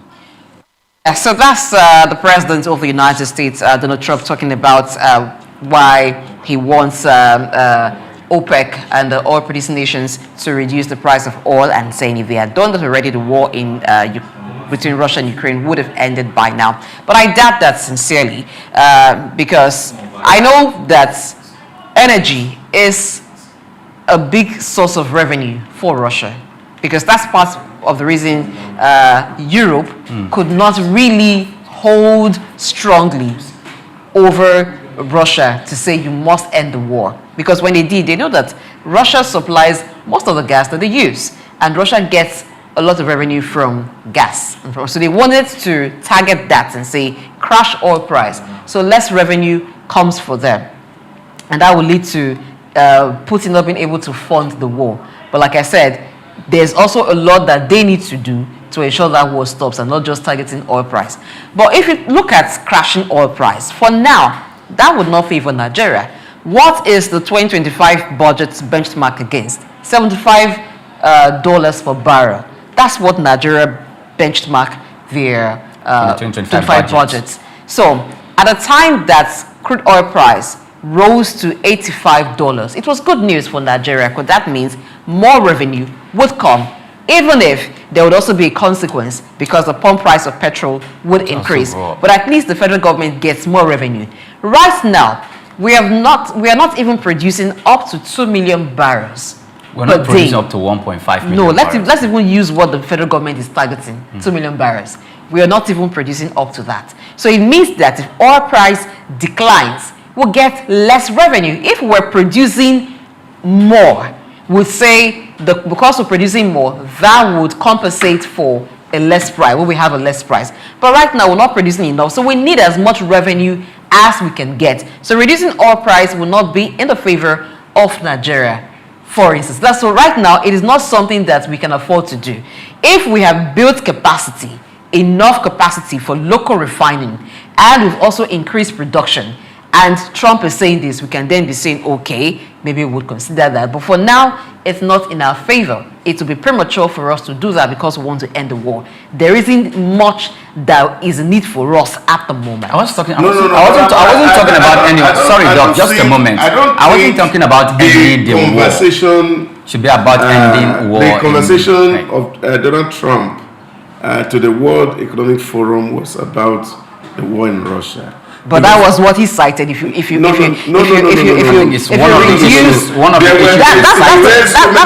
core issue. You have to put it within context. He said so many things at the conference, and this is just one aspect of it.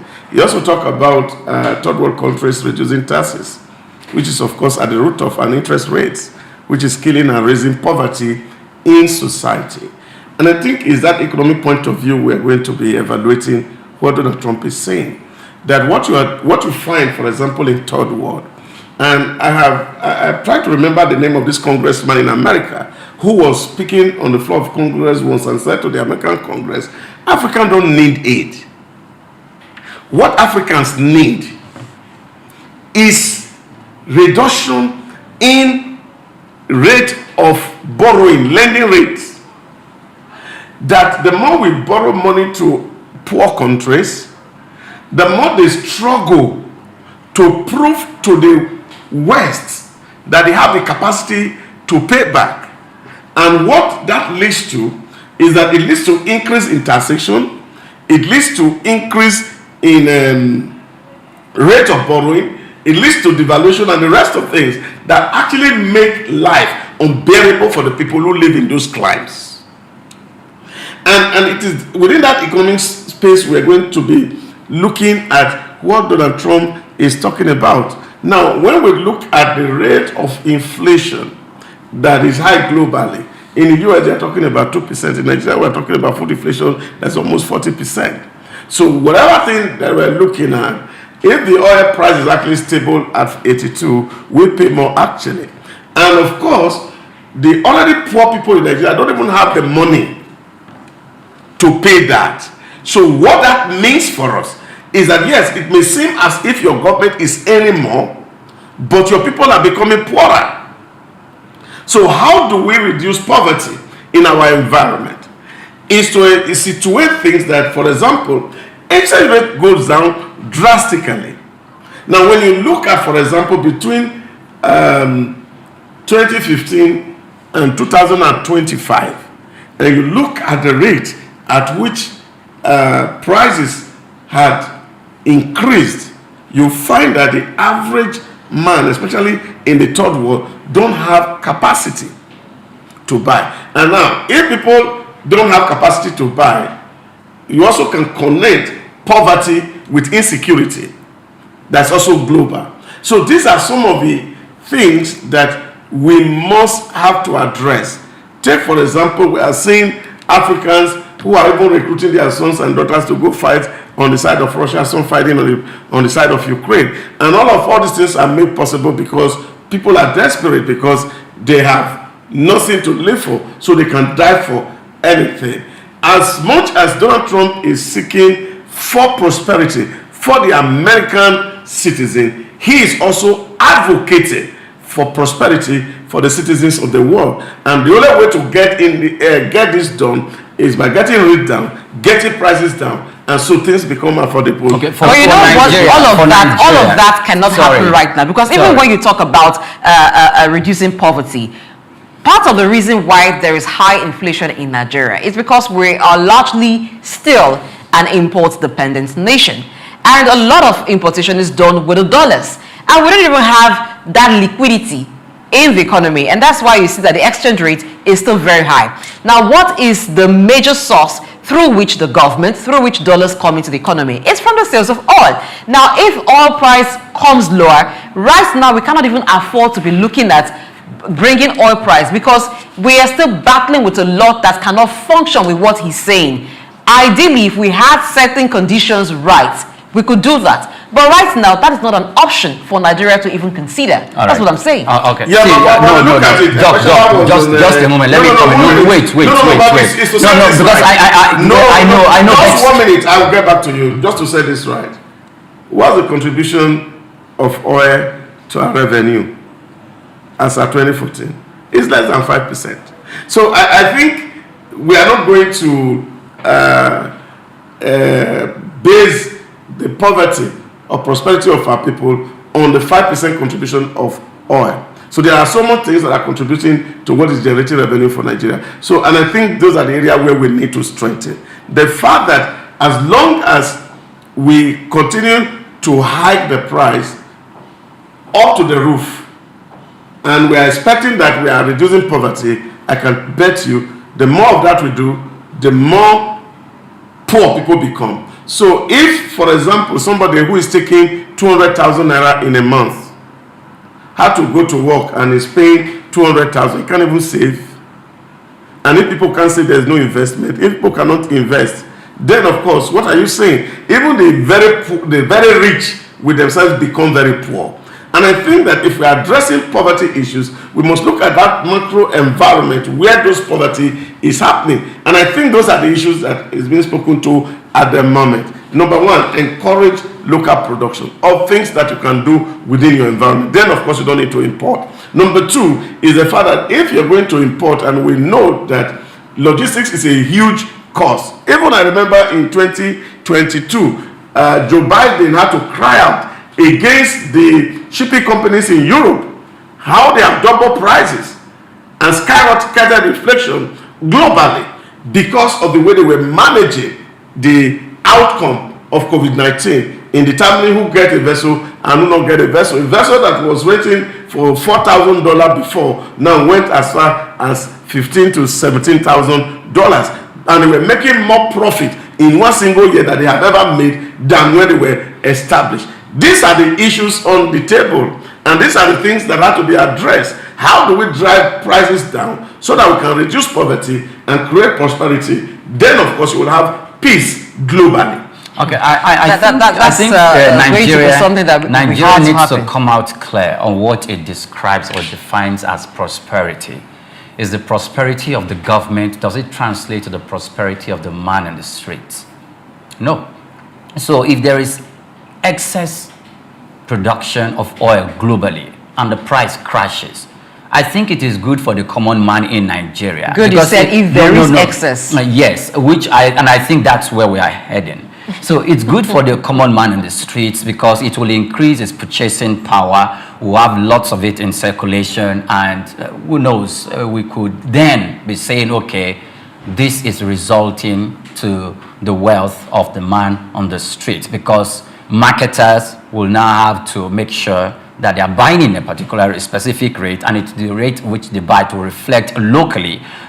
Even at the moment now, Nigerian companies that are marketers that are buying locally from the NNPCL, and they are getting it not in dollars, but also in naira, because Mr. President has made that declaration. And I think that will be the right direction. So if the oil price skyrockets, I will remember when it was 81, and if it goes to 85 or 86, the government becomes rich and gets more richer, and that money comes into the coffers of the government. Okay, if it comes at excess to the government and we are producing the 2 million and we are selling at that specific rate, that money that comes into the coffers of the government, will it translate to the good of the people? Example is this: the government removed subsidy, and as a result of that, what's being allocated to states has increased in double digits, and that is even that's where the debate is, if the state governors have been able to use these resources judiciously so that the man on the streets will have some form of leverage and say, okay, so we have this leverage that we're talking about for the man on the streets to have. I want to go with that perspective. How would the man on the streets get the leverage? So because what we seem to be wanting to take off the gain. You interjected. Wait. The reason why I would say would translate to the man, the common man, the good for the common man on the street is this: you have to know, and I think you know, that oil, petrol, premium motor spirit is almost attached to every aspect of life in this country. Yes. Whenever the price goes up, the prices of goods and services, transportation goes up, because the man is talking about the farmer who needs to ferry his produce from the farms down to the cities, the manufacturer who needs to take these goods. They are all affected by the price of this commodity, premium motor spirit, and we are still trying to get out of it since the removal of fuel subsidy. And if that is the case, the crashing of the oil price, if it leads to reduction in transportation alone, it will affect almost like 80% of the life of Nigerians, because we are still importing more, not just importation, because we are still importation. We are still importing petroleum products. We are just beginning to have refineries now that are producing some quantity. The importation is to supplement for the local product. That's what I'm saying. Because we are still importing much of the petroleum products that we consume. That's why when the price of petrol, the price of crude oil goes up, it affects us directly, because we would need to import petroleum products at a higher rate. That's where the problem is. Now, you're talking about crashing the price. translating to ease for the common man, because when the price of petrol is reduced, it affects everything. Twice now, the price of premium motor spirits have been reduced. Have you felt the effect yet? Oh, no. If you let's wait, okay. Because sometimes we're not taking into consideration if you go into that aspect, of the of that conversation, let's look at that. We need to get to that aspect of the conversation. Now, have you gotten the effect yet? Listen. Producing yet? When we're talking about optimal capacity, when we talk about the local refineries? production, you and I are fully aware that even the Warri refinery that we are talking about producing is below 50%. That is why we're importing more, and the import is what is making us feel that importation is going to continue for the while. And remember that when we import in foreign currency, we import in dollars. So you do not expect any change or a brief change or the marginal change to translate to that positive. I don't think you know the country you live in enough. I'm Nigerian. I'm not sure that you were very well aware of the realities yet. No. But Blessing, I think it's simple arithmetic. Yes, simple arithmetic is on paper, but not in reality. No, on reality, it is not yet. It's simple. You see, what you're talking about is that the way you look at the pricing, you think just about petrol. I picked that because that's a common factor that affects everybody. Because you also need to realize that there are also related services that are tied to petrol.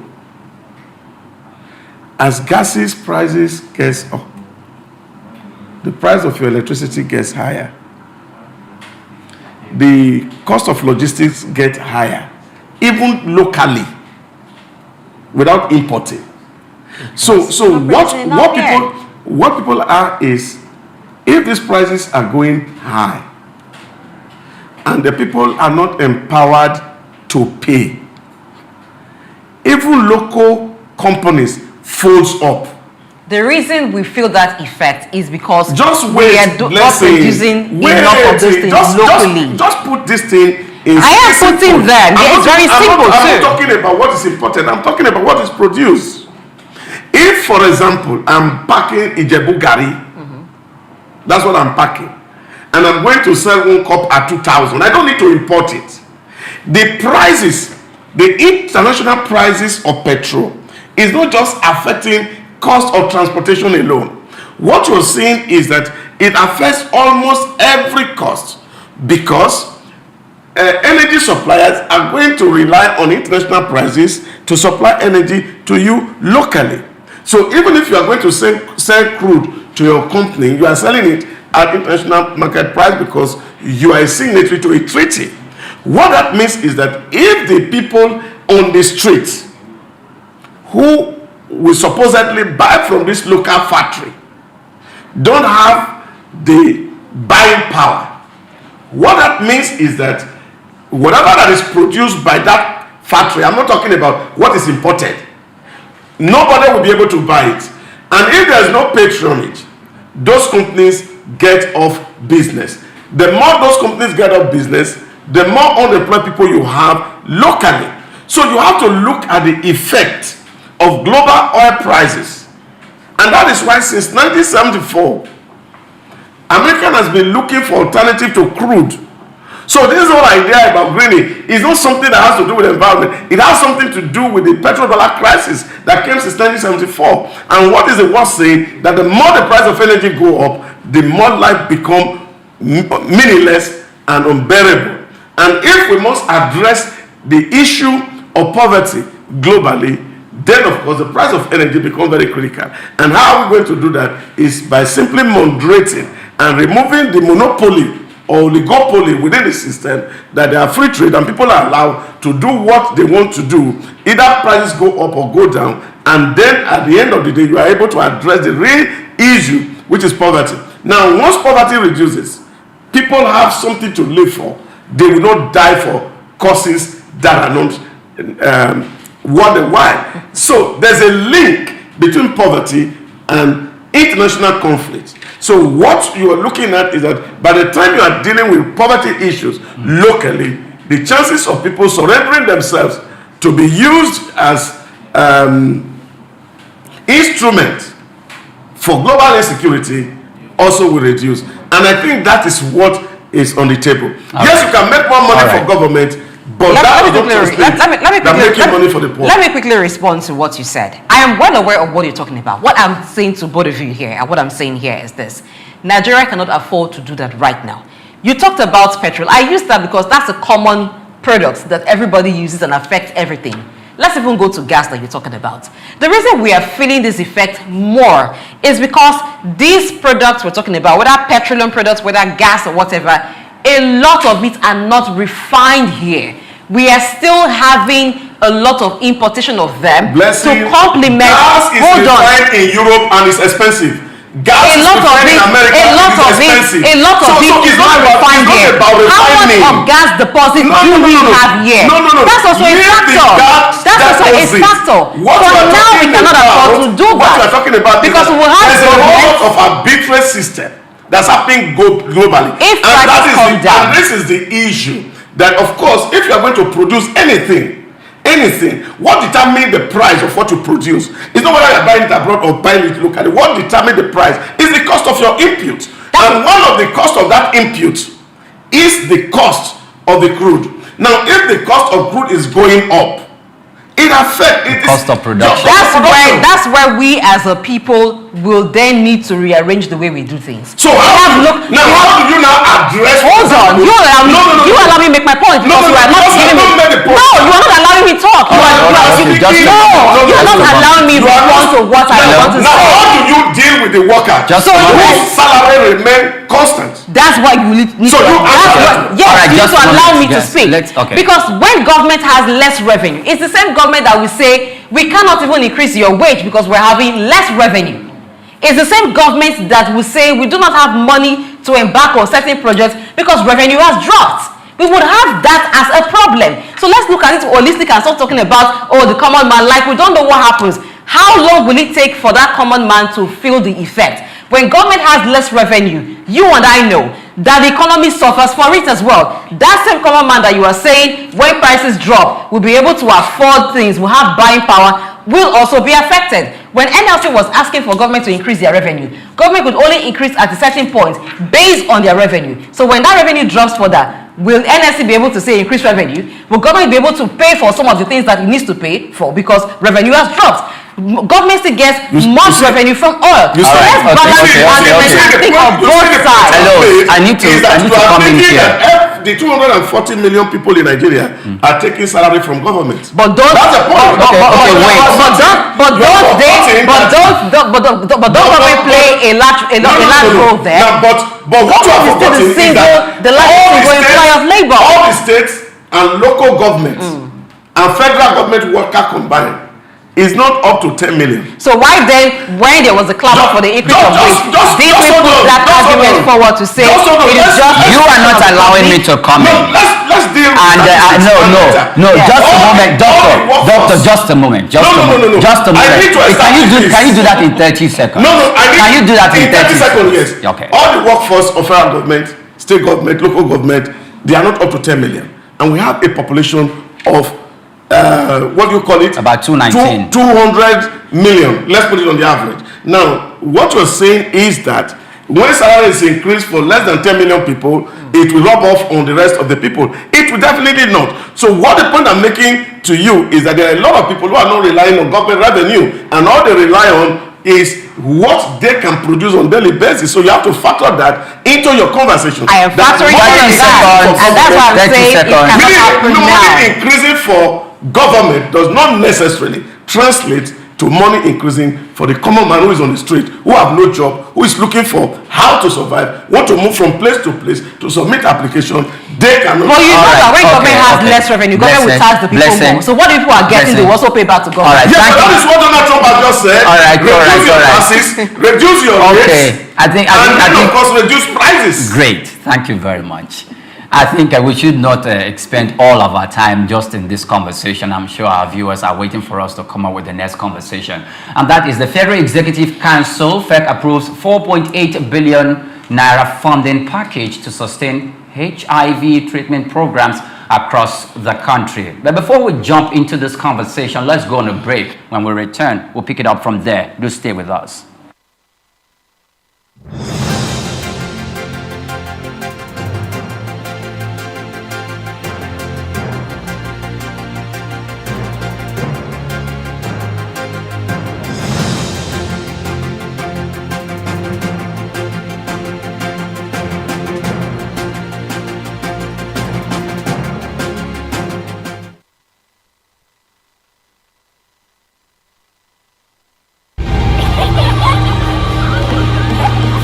What keeps the heartbeat of a community alive? Is it the courage to create, the power to connect, the vision to transform? Well, it's all of these and more. It's a symphony of ideas, innovation, and industry. But where do these stories come alive? It's right here on The Isle, 104.9 FM, the station where dreams meet action and growth finds its voice. The Isle, 104.9. Business, economy, development. Stay tuned.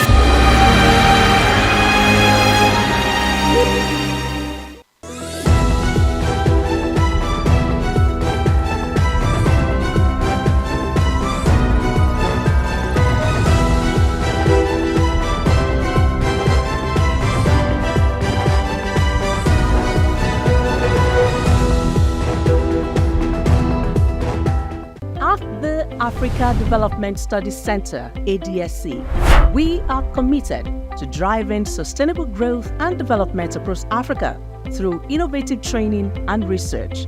Our mission, empowering leaders, policymakers, and professionals with the tools they need to create lasting change. With customized training, dynamic research programs, and study exchanges on leadership, management, and other critical development topics, ADSC offers a platform for exchanging cutting-edge ideas and global best practices.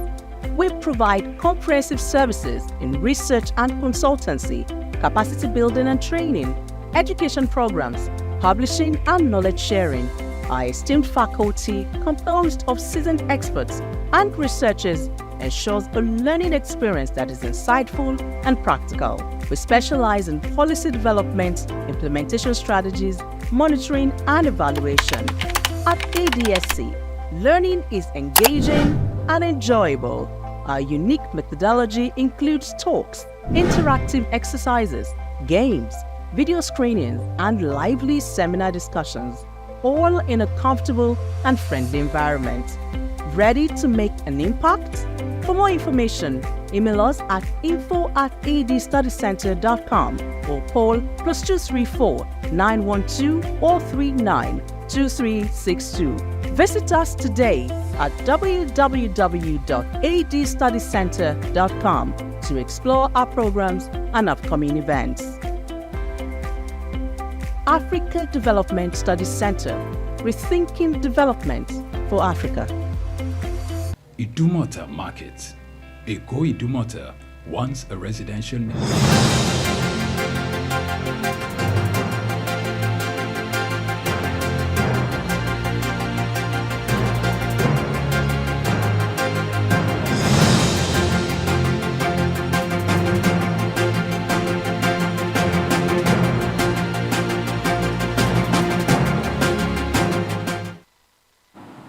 Welcome back and many thanks for joining us on the program. The Federal Executive Council approves 4.8 billion naira funding package to sustain HIV treatment programs across the country.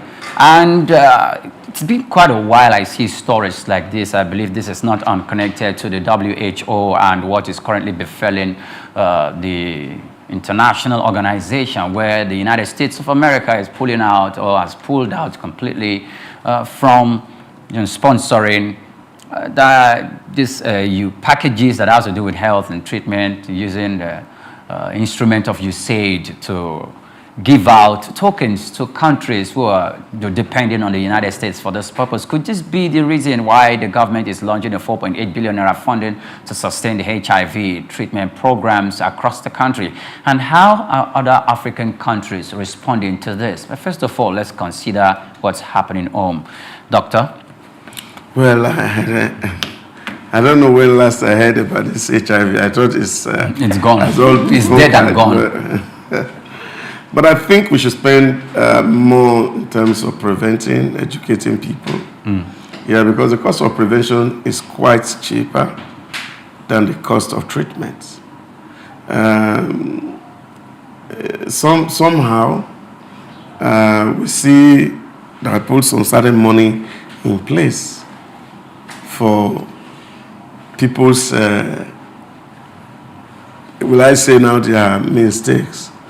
You know, somebody did a study in the 19th century of two families in America.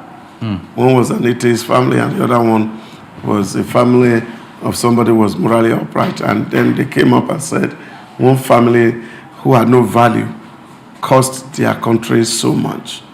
And I think this is where we need to really emphasize that people had to be chased, people had to be, I don't know how we are going to do this canvassing so that we are not costing government so much more. That's so huge money, 4-point-something billion, can tie some roads in the local government that we are going to chase on people's bad behavior.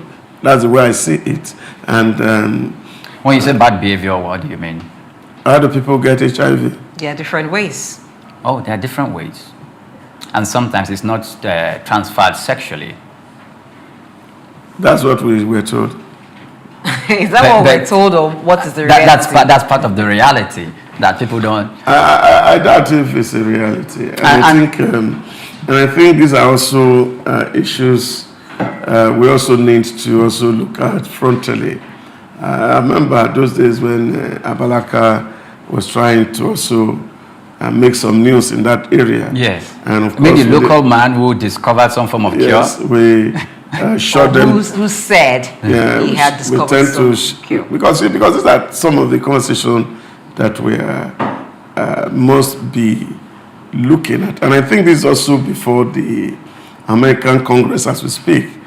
Because J.F. Kennedy Jr. says that America is spending money on big farmers that they really don't help the health of the people. That where people should be taught how to eat and eat rightly, the government is funding the big farmer, which of course is one of the executive order that Donald Trump is signing right now. So where government will continue to support big farmers or to teach people how to do things right.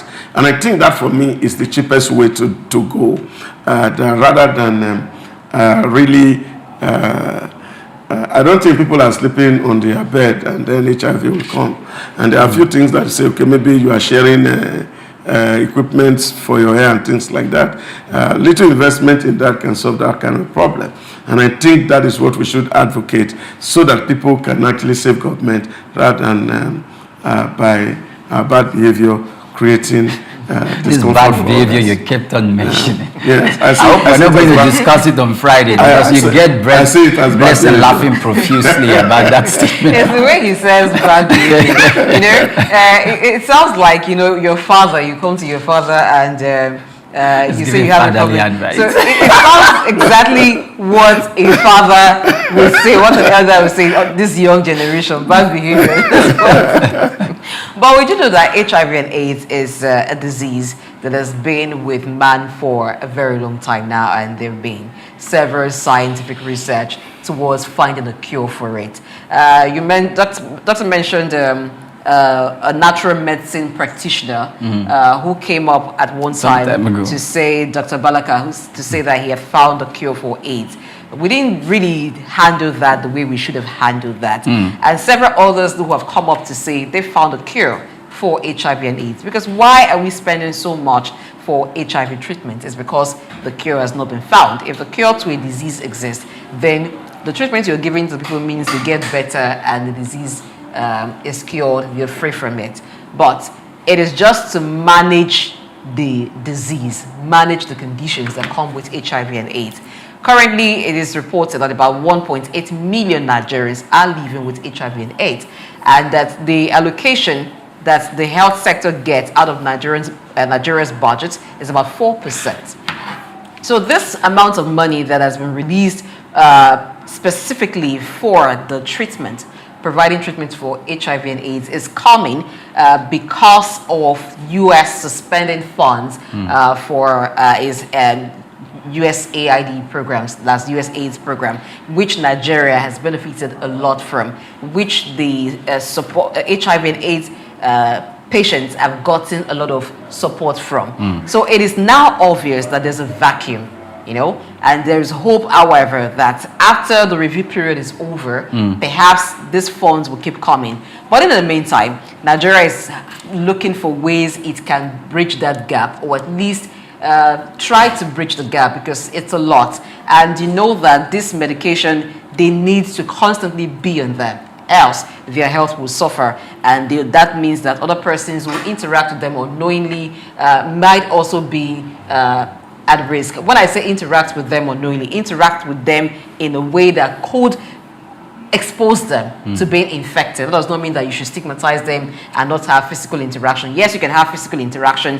Medical practitioners have told us that with people who are infected with the HIV and AIDS virus, but there are certain interactions that you cannot have and should not have them, and that's when it means that you're exposed to body fluids from them, so you should avoid that. Coming to the doctor's advice, and thought on it as bad behavior. Yes, to an extent, I would say that is correct, but not totally correct. Because when it comes to HIV and HIV infection, some people were infected unknowingly. There are rape cases where through which people have been infected.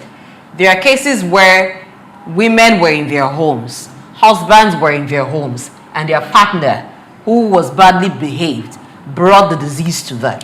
But because their partners in the confines of marriage, so the issue of asking for protection or having protective intimacy did not arise. So they became infected because of the indiscretions of their partner. There is that part. And there are still people who till date argue the existence of HIV and AIDS. Some persons tell you it's just some conspiracy theory, is what the West tells us. It is not real. So there is denial, which brings us to the point of awareness. We need to revive those awareness campaigns again. We're battling as a country to take care of those who have already been infected. We cannot have infections or the rate of infections rise. There are testing centers here and there, but how many persons have the boldness, let me use the word, the lever, to walk into a testing center to say they want to know the status? Positive, they keep you When there. last did you inquire to know your status? Because this is something that has to be done periodically. Now, for the other reasons or other ways through which HIV and AIDS can be gotten, sometimes we also have become nonchalant in protecting ourselves. As a lady, you go to the salon and you want to have your hair done or you want to have manicure, pedicure done. Do we still insist on having certain protocols, certain precautions as we used to in time past? To say, oh, if you want to have a weave-on sewn on you, you go with your own needle so that you don't have stories that touches later. You want to have manicure and pedicure done, you ensure that they are sterilized. So we must again begin to enforce those precautionary practices that helps limit the rate of infections, because now not much is coming to take care of those who are affected. And if there are ways we can also have these local donations towards these causes, then we can begin to look at it. And another thing, our eyes must be open now better to scrutinize funds that are committed to this cause to ensure that they are judiciously used. Thank you very much. Now, for me, I don't want to even speak about HIV/AIDS, or I want to just speak about the participation of the United States in sponsoring the WHO and how it has, through the United States Agency for International Development, sponsored some of this and the treatment of HIV/AIDS or the coronavirus or Ebola or any other disease that must have been taking place either in Nigeria or any part of the world. And since the pronouncement of Mr. Bush and the establishment of the DOGE, which is the Department of Government Efficiency that is being headed by Elon Musk, the very good friend of President Donald Trump. There are lots of stories coming from that angle. There are reports that most agencies that is working directly or civil society organizations that are getting some form of funds to assist people either in buying drugs or help people with medical condition that is coming from USAID or the WHO at the moment now has ceased. And some of them have been told to go back home because no funding at the moment is coming. In fact, I still know that when we start looking at this issue in-depthly, we know Donald Trump administration and of course his good friend Elon Musk going to face some court challenges. Court, not just allegations, but they will have to appear before Parliament because Parliament actually plays a lot of statutory roles to making sure that this money is going out of the records that will be looked at. You will need to have some parliamentary oversight of functions before you can go ahead to do that. So now that there was a document that surfaced about a week or 2 weeks ago about that said that Nigeria is going to lose $1 billion from now that Donald Trump has cut up support from Nigeria and every other country that will be benefiting from this. That Nigeria is going to lose $1 billion in support from the health sector coming from the WHO and the USAID. And what the toll that's going to have in our economy, in the medical sector in Nigeria, in the medical industry, and the people that will suffer for it. Because I remember vividly there was a time I know someone who went to the hospital and he was diagnosed with one of these diseases during the COVID-19 epidemic era. And he was tested for COVID-19. It was not COVID-19. I'm trying to recall back the name of the disease. It has to do with breathing. Is it anthrax? No, it's not even anthrax. Its name just escaped my mind. We can skip that. Trust me, he couldn't buy the drugs. He was given drugs for 6 months to treat himself. And these drugs are not the kind of drug he could afford. An NGO was responsible for that. They gave him that drug for 6 months. Immediately he's done using that drug, he needs to come to the hospital with the empty sachet of that drug. After a month, he must have finished that dose. Then he will be reissued another one. If you do not come with it or you miss a day, you will be penalized. And he stuck to it. And this didn't come from the Nigerian government through an NGO who has a support from USAID or the WHO. Now that this is happening under Donald Trump, what are the implications and the consequences we're looking at as a country? I don't see so much of consequences having to actually go to the route of Donald Trump. Somebody published yesterday that even on the American embassy say how we are described, especially our health system, how it's described. But there's a side to the issue of this international funding. And I have always all my life been suspicious of some of all these things that we talk about. That most of the drugs that are produced by big farmers are never designed for curative purpose. They are designed for management purposes. That's a strong allegation, you know. And there's none. It's not allegation. It's known. If you have anybody who has high blood pressure and they give you medication, what they tell you? You have to take it all your life. Taking it all of your life means that you have to keep that big business, big company in business. So the intention is not to cure. The intention is to manage. And then, of course, you keep the company in business. And this is why I have always been suspicious of WHO. Why are we so much interested in managing and not exerting energy in looking for cures which can even be found local? I grew up in a village and I can see a lot of people who have different kind of ailments and they come around and treatments are administered and these things, they go and not come back. Why are we not exploring cure?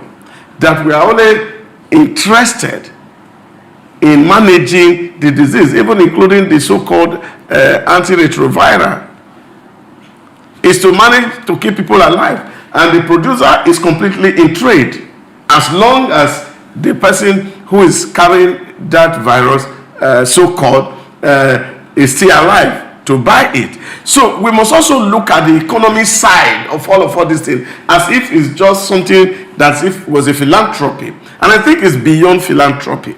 And people are also thinking about the side effects of some of these drugs. Of course, you see that are not produced locally, they are all imported, so that all this aid, actually, that the money that's supposed to be meant for you is actually to create market somehow for those big pharma. And I think that is what is on the front burner in the US Congress as we speak. You know, I listened to a little clip this morning where somebody was saying that, oh, it's good now that the Democrat has come out to say that they were using USAID to fund freedom fighters all across the world. That stopping USAID will make sure that all the money that is going to freedom fighter across the world will no longer be going. And this is to tell you that how these people have been using government money to fund insurrections in countries beyond what we are looking at. That intention is actually not for the welfare of these people, but there's an ulterior motive in some of all this aid that is coming. And I think what Donald Trump is doing is not canceling, is having a 90-day window to really examine what is happening in all these agencies,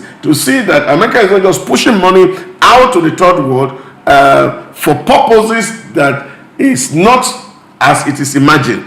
This, for me, I think is a wise decision for any leader to take, and that is quite very, very important.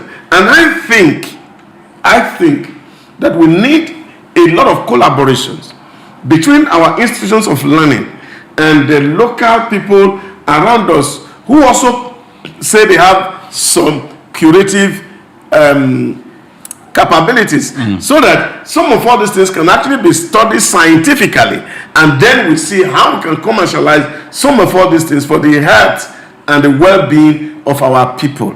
I know in the city of Lagos here, even how people that you think that seems to have been enlightened haven't taken enough of anti-malaria, anti-typhoid medications, resort back to their book that people are carrying in their head. And some people even find it as more effective than the so-called one that are bought in the pharmacies. These are things that we must put our energy to study. Are they really effective? And if they are effective, how do we promote it? That we are no longer we are not just using it for ourselves here. We are also able to ship it abroad to cure some of these ailments for the people in the West who are also victims of these big farmers. Okay. Well, I think that sometimes certain things need to happen. There are certain situations in life that happen that act as a push. If having been blessed by natural resources, including plants, we have the herbs, and we neglect them. I'm not saying that using orthodox medicine is bad. No, kudos to scientists who have developed orthodox medicine. It has brought healing to a lot of people. It has cured a lot of sicknesses and illnesses and diseases. At the same time, there are some that have defied science, and one of them is HIV and AIDS. So, and that's a big problem. There are others like cancer, which scientists are still making research on. But we have natural medicine that can be harnessed. When I was speaking earlier, I said the Dr. Abalaka's issue wasn't well handled. And we've seen several other issues not well handled. During the COVID-19 pandemic, there were medical practitioners who were able to use herbs because they know what those herbs contain to treat COVID-19. Some of them had it, they treated themselves and they became well. Some of them treated other persons. There were local traditional medicine practitioners who also made health remedies, and it worked for people. After that time, did the Ministry of Health go back to say, let's look for a way to harmonize this? Let's look for a way to create our own standard for this and standardize them. Let's do research into these plants, into these herbs that were used, and find out what kind of medicine can we get from this, so that we too can also make money from it and also will treat people. You know, we neglect this thing. So now that much fund is not coming, even though there's a waiver for the HIV and AIDS support from the US, even while the suspension is ongoing. As you said, yes, there's a waiver for it. So that part seems to be covered.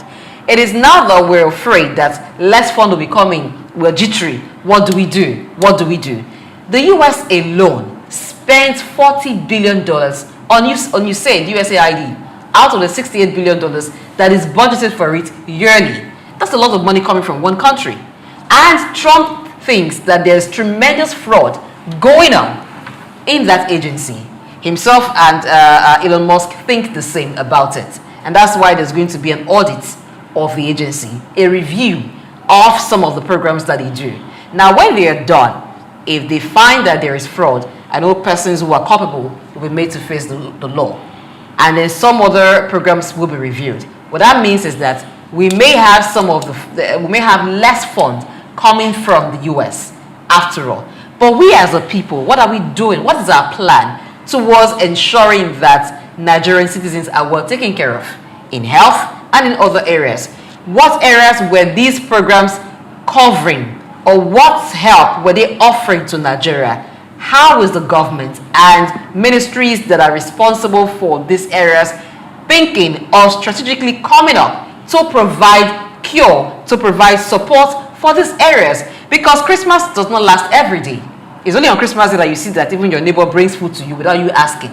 But it's just for one day. After that day, you have to feed yourself. So let's assume that Christmas lasted for a lot of years, since 1961 when USAID was founded. It has lasted. Now Christmas is almost over. What are we going to do? So we must begin to look internally. How do we help the health sector? We have a Ministry for Natural Medicine. What funding is going into that ministry to ensure that that ministry is well able to conduct research to empower natural medicine, to ensure that people can take care of themselves, or we can provide help? Because trust me, if the treatment for certain illnesses and diseases that Africa is battling with, from malaria to HIV and AIDS, if the cure is here, it will be easy for people to access it because it will be cheaper. You're not buying them abroad. It will be cheaper here for people to access. And for the agencies, yes, some NGOs are doing very well, but are we asking questions to say, if there's an agency that helps humanitarian affairs, are we sure that where money has been provided to send 1,000 people to school, 1,000 people actually sent to school? Where money has been given to feed 500 persons, 500 persons are actually fed? These are things that we need to do to ensure that funds are not being given to people for certain purposes and they are not well utilized. And as a people, we must be responsible for ourselves first, and even begin to forget whether funds will come from the US. If it comes, fine. But if it doesn't come, what is the plan on ground to ensure? Because the welfare and the well-being of Nigerians lies first with Nigerian government and not with the US. Great. Yeah, but without getting off track. That's where I want to take us back to. We want to come back to HIV/AIDS in Africa. Doc, just a moment. So sorry. I want to bring you back there. However, I think the name you said sounds ambiguous. So it is not just tailored towards health. I know of NGOs who are getting money from this organization, and women that are undergoing domestic violence at home are getting support from these NGOs. Children who are not in school are getting support from these NGOs. I don't want us to go to about 40,000 people in Syria have been put out of job because of the restriction that Mr. Donald Trump has just imposed. Even in Nigeria and in the northern part of the country, there are NGOs and organizations who are shutting down for this purpose. Even though Mr. President is saying 4.8 billion naira is for AIDS and to sustain its treatment for the people who are undergoing those specific diseases, is the Ministry of Health playing that specific role? So, Doc. I think this is a budgetary provision for Nigeria, and I don't think this is based on what USAID is going to supply to us. And I think we must also clear that from it, because what is happening is that the Ministry of Health is allocating that sum to say we want to use it to fight HIV and AIDS, which of course say is prevalent in our environment. And I will stay where I am. Prevention, they say, is better than cure. And I think we should spend more money on increasing righteousness. And I think that is, for me, where the issue and the core is in this conversation. We cannot continue to use money that can be used to better the life of every other person and channel it to, like I said, because most of the cases that we're talking about is that some of all these things are no cases. I was listening to somebody who was talking on a podcast recently, and he said, oh, how he was using 700 naira to 1,000 to sleep with over 1,000 women in Obalindi, and only to realize that he has acquired HIV. That's avoidable. That's not necessary. And I think these are where government must put emphasis. We must put emphasis so that people are not using their bad behavior, I repeat, to create problems for government. We're seeing that in the abuse of drugs and the rest of it. While we are looking at what is coming from the outside to deal with the issue, I don't like looking at symptoms. I like dealing with root causes, that what is actually responsible for this, so that the children that are coming out and watching us this morning understand that HIV, people acquire it, and it comes through immoral behavior mostly. Because these other sources that we're talking about, they are not as pronounced as the immoral side of it. And that huge immorality had to stop. And government must spend money to educate people to avoid it. And there is something somebody said some years ago which really made some sense to me, which is, of course, you still see Planned Parenthood Federation, which also donating money to spread condom around for people, rather than emphasizing abstinence. And we are pushing people. And today we also realize that condom is not saving anybody. It cannot prevent HIV from people having it. And there are a whole lot of accidents and leakages that have been proven in that direction. And I think what is important is that we have to preach abstinence. Let people get off that track and focus their life on what matters the most, and that is the future that is before them. And then, of course, don't become promiscuous, and then you go to acquire things. And I think even in the area where people are going to marry, you also have to be sure that the person that you are married is clean enough, that is have not acquired something elsewhere, and now is going to transfer to you, who is free. And these are issues and measures that can be put in place. It is possible that even for Ministry of Interior, which give marriage certificate to people, to begin to demand from people who want to marry such certification to see that they are clean of HIV before they come together. All these leadership measures can actually help to reduce this kind of budgetary allocation to things that are avoidable. All right. Yeah, I think that's good for them to ask that. There are some organizations, before you even get a job there, they ask for your medical records, and they ask that you go for certain medical tests before you are employed. That is not to say where a person has been unfortunate enough to have contracted the disease that they should be discriminated against. But what I was saying here is this. People should begin to see it as personal responsibility to protect themselves, to ensure that as much as it's within their power, they stay clear of this disease. Because even if there is funding, you know, the quality of life that you can live when you're managing a disease is different from the quality of life that you have when there's no disease to manage. Because there will be a lot of lifestyle changes, because now your immunity is compromised, and so you need to manage your lifestyle to ensure that you don't further compromise your immunity. So as much as government will embark or needs to embark on more sensitization in schools, in religious houses, in the marketplaces, to bring about that consciousness again that HIV and AIDS is real. And as much as government needs to put in money, yes, some of them have gotten it by their bad behavior, but we do not need to throw away the baby alongside with the bathwater. We can also come in to help. so that we don't encourage the spread as well. But people need to take it as personal responsibility, how you live your life and what choices that you make. Thank you very much. And it's also not a disease of the poor. Well, I really hope so. And poverty exacerbates any negative condition. So, yeah, because it seems that you will have more poor people actually benefiting from this than the rich, and that is why that we also need to look at the data to actually see how many people in the AB social economic group against those in the CD and E social group that actually have been affected by HIV. Because one way to also look at it to see if poverty is also cause of it, then we have to address the issue of poverty so that people can actually have a life that is more meaningful. And the poor person should have more sense, because when you have problems, it means that you are less able to handle it. Okay. Whilst I believe that the government has the responsibility not to only dole out funds to the Ministry of Health and Social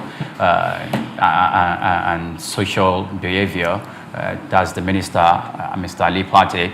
I also believe that government should also focus on enlightenment and creating awareness from the primary, the secondary schools. When I was in secondary school, I remember receiving one of those awareness from the government agencies in regards to drugs and how youth should not, delve into that aspect of life that could, mar their existence completely.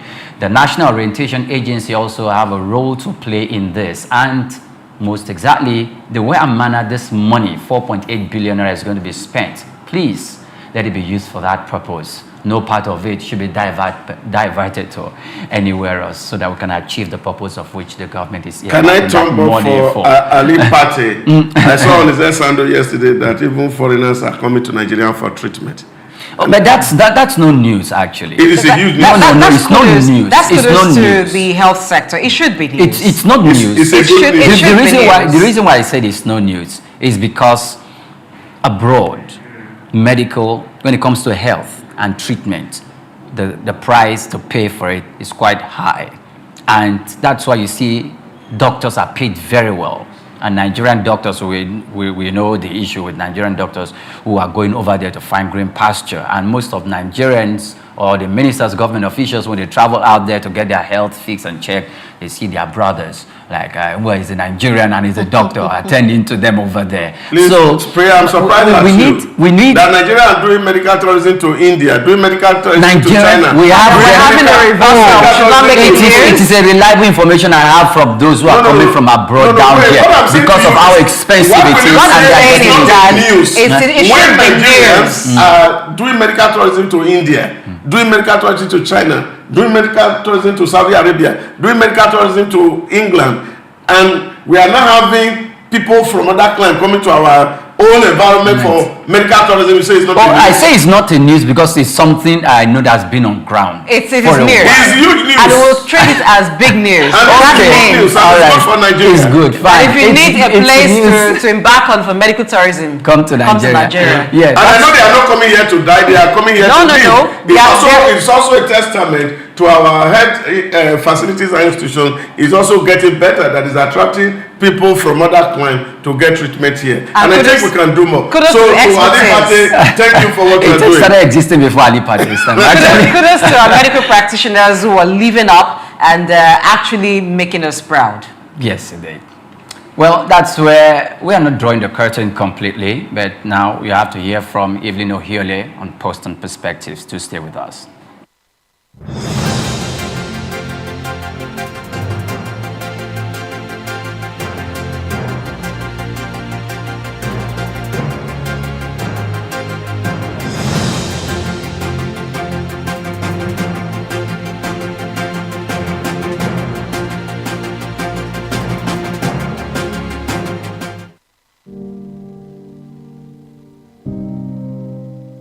Wole Soyinka, born Akiwande Oluwole Babatunde Soyinka on July 13, 1934, in Abeokuta, Ogun State, southwest Nigeria, stands as one of Africa's most celebrated literary figures and a global icon of resistance against oppression. His life and works reflect an unwavering commitment to justice, culture, and the transformative power of art. Soyinka was born into a Yoruba family in colonial Nigeria, an environment that exposed him to both traditional African culture and Western education. His father, Samuel Ayodele Soyinka, was a school headmaster, while his mother, Grace Eniola Soyinka, was a devoted Anglican.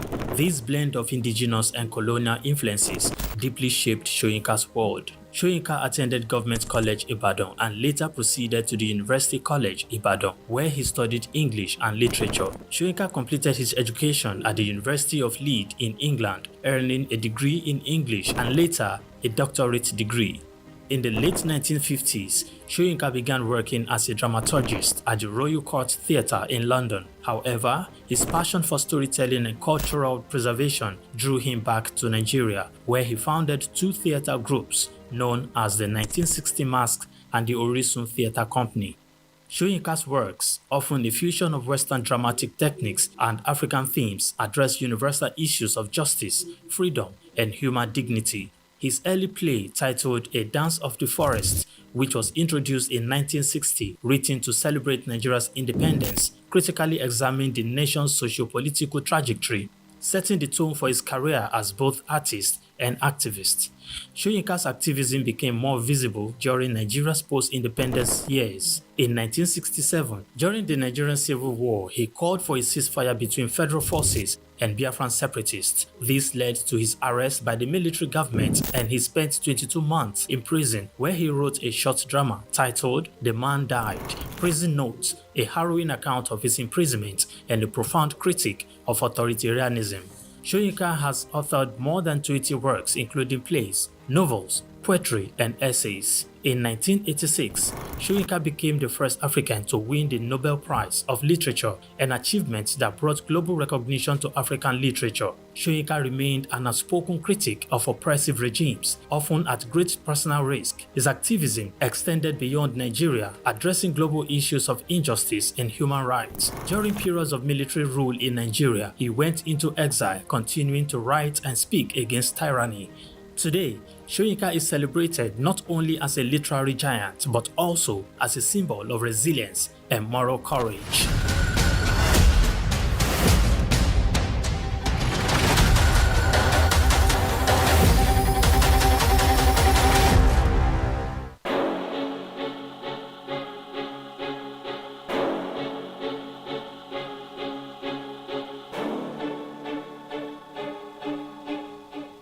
Elon Musk is a visionary entrepreneur leading innovative ventures in technology, space exploration, electric vehicles, and renewable energy. Musk was born on June 28, 1971 to a South African engineer and his mother, a Canadian model and nutritionist. We value your voice and perspectives. We are passionate about building a social media community that's inclusive, engaging, and meaningful. Every thought, every post, every perspective counts. And this is why you should not miss Posts and Perspectives every weekday on Souq News Television. You can join the conversation by following us on our social media platforms at Souq News TV. Together, we can build a vibrant online community. Do not be left out. Hi, we are here again on Posts and Perspectives. I know you have been looking forward to this segment, and here I am. My name is Evelyn Ohiole, and I do not get to do this segment alone. I have to engage, of course, the three musketeers, and they have been doing a fabulous and fantastic job on front burners this morning. How are you all doing? Hello, Evelyn. Okay, I like the way you called hello. It's given some vibe. I don't want to mention it's so blessed. But I know the vibe because what's the vibe? Two days ago they went to a meeting in Asoro. That has changed the configuration of. Okay, after the show we are going to have our own meeting. All right. It seems this bond you have with the NLC. Is that bond? He said, don't put me in trouble. All right, people, if this is your first time of watching Post and Perspectives, this is where we feel your polls, people's polls generally on social media, what they are saying about the different topics of discuss. And it's a way to also know what people out there think of, situations, policies, regulations, and laws that have been passed here in our country and, of course, outside the country. Let's get on with it, shall we? My very first story this morning, President Tinubu signs bill creating the North Central Development Commission, NCDC. We have the Niger Delta Development Commission, NDDC, and now we are having the NCDC. Let's see what people have to say on social media. Joe X says, NDDC was funded with resources from the Niger Delta. I hope the states in the North Central can pull resources to fund this commission. And Chris Digital says, pump the funds there and they have no choice but to vote for him again in 2027. We all know the script. And Rafini says, creating additional commissions and will rely on foreign loans to finance salaries. Instead, focusing on industrial development, there is substantial numbers of commissions. Focus on strategic approach to prioritize industrialization to create employment for the nation's workforce. Priya, what do you think, especially with what Joe X said, that NDDC has been funded by the money coming out from the Niger Delta? That he hopes that this NCDC will be funded by money coming out from the North Central. Well, I think that's a good thought for it to be in the minds of those who be managing that. However, it will be termed as a federal agency. It's a federal commission. So the federal government will need to fund it, and irrespective of where the money is coming from. Because there's this accusation against the Niger Delta, the Ministry of Niger Delta, then the NDDC, the Niger Delta Development Commission. And they felt there are two federal commissions or agencies there assigned to take care of some of the irregularities there in the Niger Delta. So they felt, hey, let other 5 geopolitical zones to have one for each, and we have it now. So now it depends on effective and efficient use of that funding for the purpose for which it was developed. Okay, before I move to my next story, let me go over to Doc. Now, what happens to the Orosai report? Because some people believe that we should be scrapping agencies, scrapping commissions, and not creating new ones. And you remember there was a time that all of these commissions is supposed to function under one particular ministry, under one ministry. Now, a lot of people believe that this will take out more funds from the government because they have to have staff members under this particular agency. There have to be funds to take care of situations in this agency. So what really happens to your Orosai report, recommendations rather? Are we not supposed to be tightening our belt instead of creating more commissions that will take up more funds? Well, speaking to the Orosai report, I had the privileged information speaking with the DG on the Bureau for Public Service Reform once, and he said it will be quite expensive to implement, and of course this regime has actually made effort to implement that report, but unfortunately what happened was that the cost implication for implementation is actually very humongous, putting it mildly at between 2 to 3 trillion naira to implement. Merging agencies, having to also pay off some people who have worked, leveling up a lot of things. And so the time that World Bank would have sponsored, we were not ready, but now that we are ready, World Bank is not ready to sponsor, so that was on the Orosai report. But talking about whether the Middle Belt is able to actually fund the agency, I think there's a whole lot of capacity if federal government do what is needful. There's so much solid mineral in Plateau, so much mineral in Taraba, so much mineral in Nasarawa State, and if all these are exploited and used for the good of the people, it should be able to actually generate the revenue. And I think that was what Adams Oshamole was speaking to, that the same energy that federal government uses in terms of setting up GTF to look at the Niger Delta, it should put same energy in looking at other regions that also have minerals that is entering into the pocket of individuals. So once those minerals start to enter, the value start to enter into the coffers of government, I think they will be able to fund the agencies or commissions. All right, thank you so much, Doc. Let's move on to our next story now. This one is on the Senate warning the IGP, NNPCL, FIRS over ignoring invitations. This is not the first time such a situation will happen where officers of different ministries or agencies are invited by the Senate or the House of Representatives, and they do not honor such invitations. Okbayemi Adewale on our YouTube page has this to say: non-appearance at the NAS has become a norm which should not be tolerated. And Delight Ozamanze says, it's funny how these people can hurriedly accept the appointment at Senate, but to go there for audit is an issue. It is well, and I really subscribe to what Delight, has to say. Anytime they go for the Senate to defend or for appearance, they tell you take a bow and leave there. Like they are all shining their teeth and all, but come and let us talk together. The Bible says, come, let's reason together. They don't want to reason. Let's move on. Spike Media TV says, you accept appointments, but refuse to be accountable to the one who employed you. What kind of arrogance is that? Until there is a penalty for erring officials, this practice will continue. Doc, what do you think? Well, some people don't want to enter one chance vehicle. What do you mean by one chance? Please break it down. Elaborate, please. Expatiate. It's you have to be very careful so that you don't get into a one chance vehicle.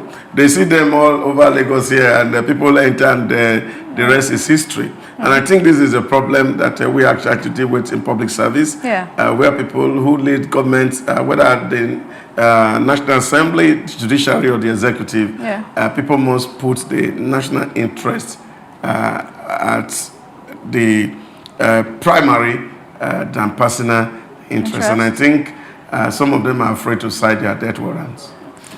Okay, Doctor is speaking in parables this morning. Well, what this particular post says that until there's a penalty for erring officers, this practice will continue. Well, the Senate must take the bull by the horn. If they are refusing to appear, I see the chairman of the Senate committee said we are going to take this up with President Bola Tinubu. You don't do that. They did it the first time, the second, the third, the fourth, the fifth, the sixth, the seventh. This is the eighth, and if not more. Don't you think it's because President Bola Tinubu is their boss?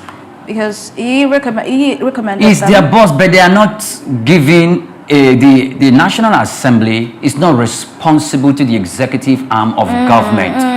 It is the National Assembly is not below. It's neither is it subservient to the executive arm of government. I agree. They should issue that because he refuses to appear, we are not going to approve the budget that is meant for the police force. We are not going to approve the budget that is meant for the FIRS. We are not going to do this. And even though the monies and the wealth is in the custody of the executive arm of government, if they are not approved, then you keep it. And I don't think Mr. President will want that. Okay. So if Mr. President is interested himself about it, I'm sure he watches the news, he is aware that his cabinet members are refusing to appear before the National Assembly. Call them to order. You don't need the chairman of the Senate committee to start raising alarm, first of all. All right. If you can't do that, let the chief of staff, Mr. Bajabiamila, do that. Call them to order. Okay.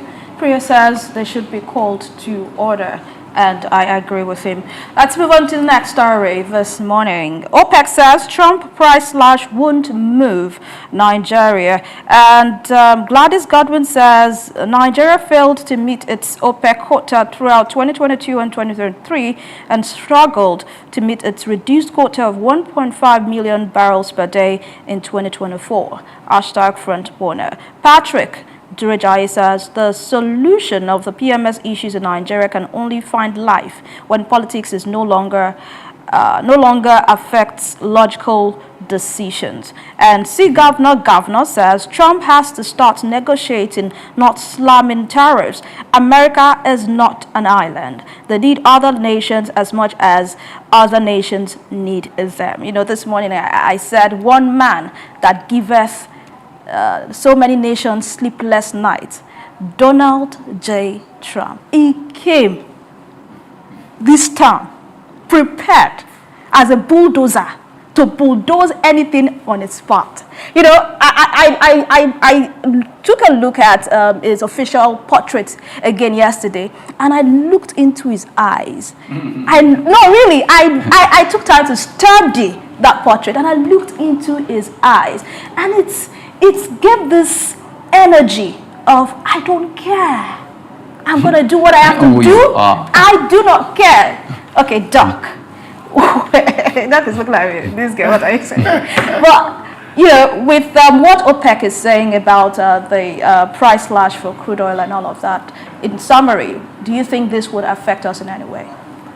Well, it's good that Donald Trump is dancing on the grave of globalism, and the dance is becoming very interesting right dancing on the grave of globalism. So it's getting really very interesting right now.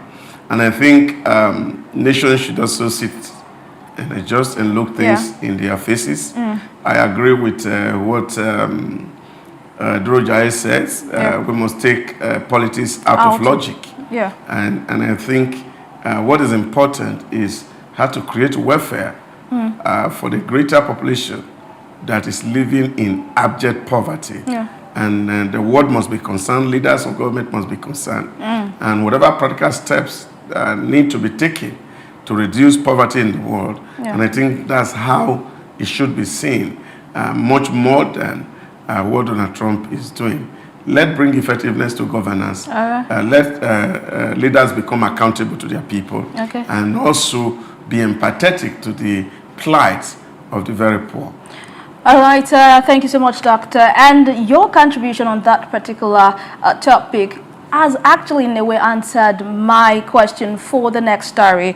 This one is on 4.5 billion naira. FG steps in to fund HIV treatment. Bolojo YN on X says that was swift. No opportunity ever missed for Ijewuru. What's Ijewuru? So why collect US aid when you can easily provide for the welfare of citizens? Same goes for all the loans and other benefits being stolen.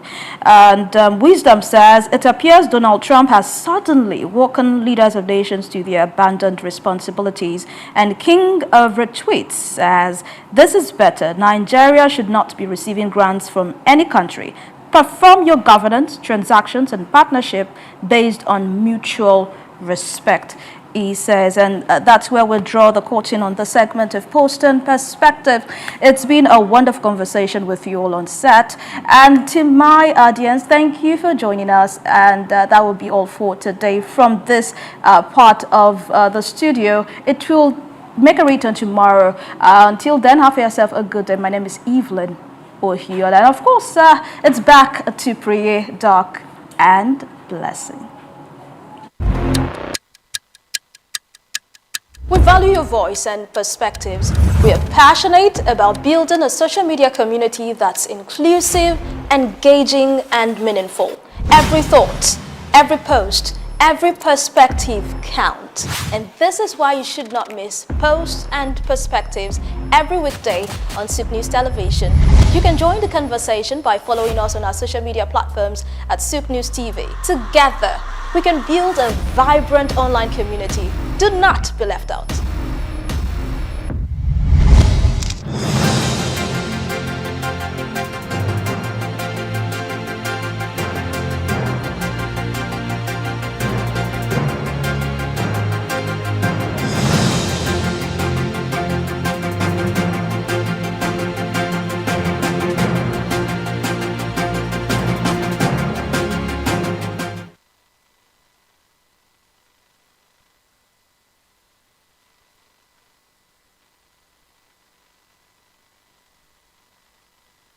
For joining us, and that's Evelyn O'Hule with Post and Perspectives. And now it's time for us to draw the curtain and leave the studios. Dr. Idausa, your final words to our viewers. Well, I'm taking so much heat from Blessing today on the front, but I'm sure she's going to say same. Look forward to take some cold water now to pipe down. But until then, we'll see you tomorrow with other very important issues that affect the globe and, of course, affects us commonly. So, always my pride to be here, hearing your conversation and also speaking to them from this side of the divide. Well, if the heat giver says it's taking much, so what will the person who's been firing say? It's been a great show. Thank you for watching and also participating. We'll do this again tomorrow, 7 a.m. West African time. I am Blessing AJ. This is Souq News TV. And I am Oyimpriye Krumale. Many thanks for watching. And tomorrow will be Thursday. One day to the end of the week. Do have yourself a splendid day ahead.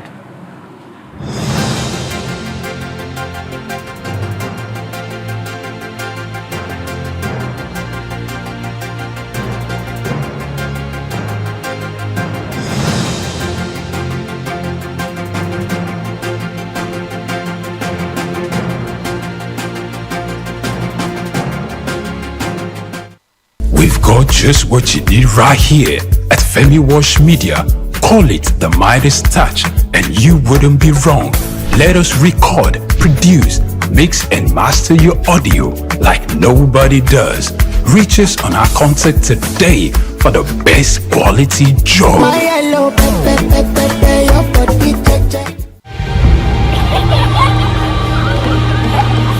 What keeps the heartbeat of a community alive? Is it the courage to create, the power to connect, the vision to transform? Well, it's all of these and more. It's a symphony of ideas, innovation, and industry. But where do these stories come alive?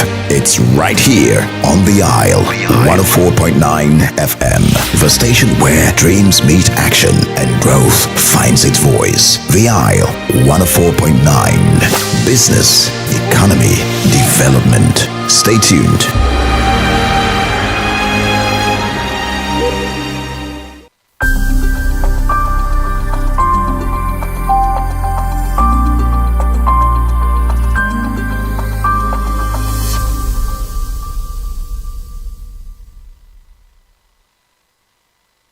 Looking back, you know, my village is nice. I mean, urban, it's an urban area now. My village was Ekpoma. The village was known as Emaundo. The best reference in terms of personality is Professor Ambrose Ali. That's where it comes from. My father was a farmer. My grandfather, really, Akaine. We all grew up under the shadow of the man. A very disciplined man and a big farmer. Had large landed properties, you know, in the community. And so my immediate father, my biological father, was also under the shadow of the patriarch, Akaine, you know, in the family. So usually you learn in the traditional African setting by just following what you see.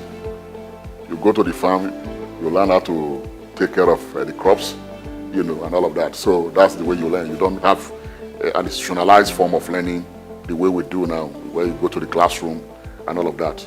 That never existed. So whatever skills or profession your parents were in, you of course imbibe them and you learn them and they become part of you, you know. So that was it. And that discipline comes with courage. You know, you can wake up at 5, you know, and head to the bush. That is courage. You've conquered the fear of the night, you know, or whatever is on the way, and the rest of them. That was it. And when we close in the primary school, we also go and join them at the farm. We go join them in the farm and come back. So that was, a great deal of discipline. And also, we had our mini farms. So you work with your parents in the big farms during the normal, weekdays. On Sunday, which is like the resting period, we also go to our mini farm, which is closer to the home, and all of that. So you can see you imbibe almost everything that the family does, and you also replicate it in your own way. So for me, I know the value of farms. When at the Lagos State University where I am now, when I walk out, you have this, what they call these gardeners, planting vegetables and the rest of them.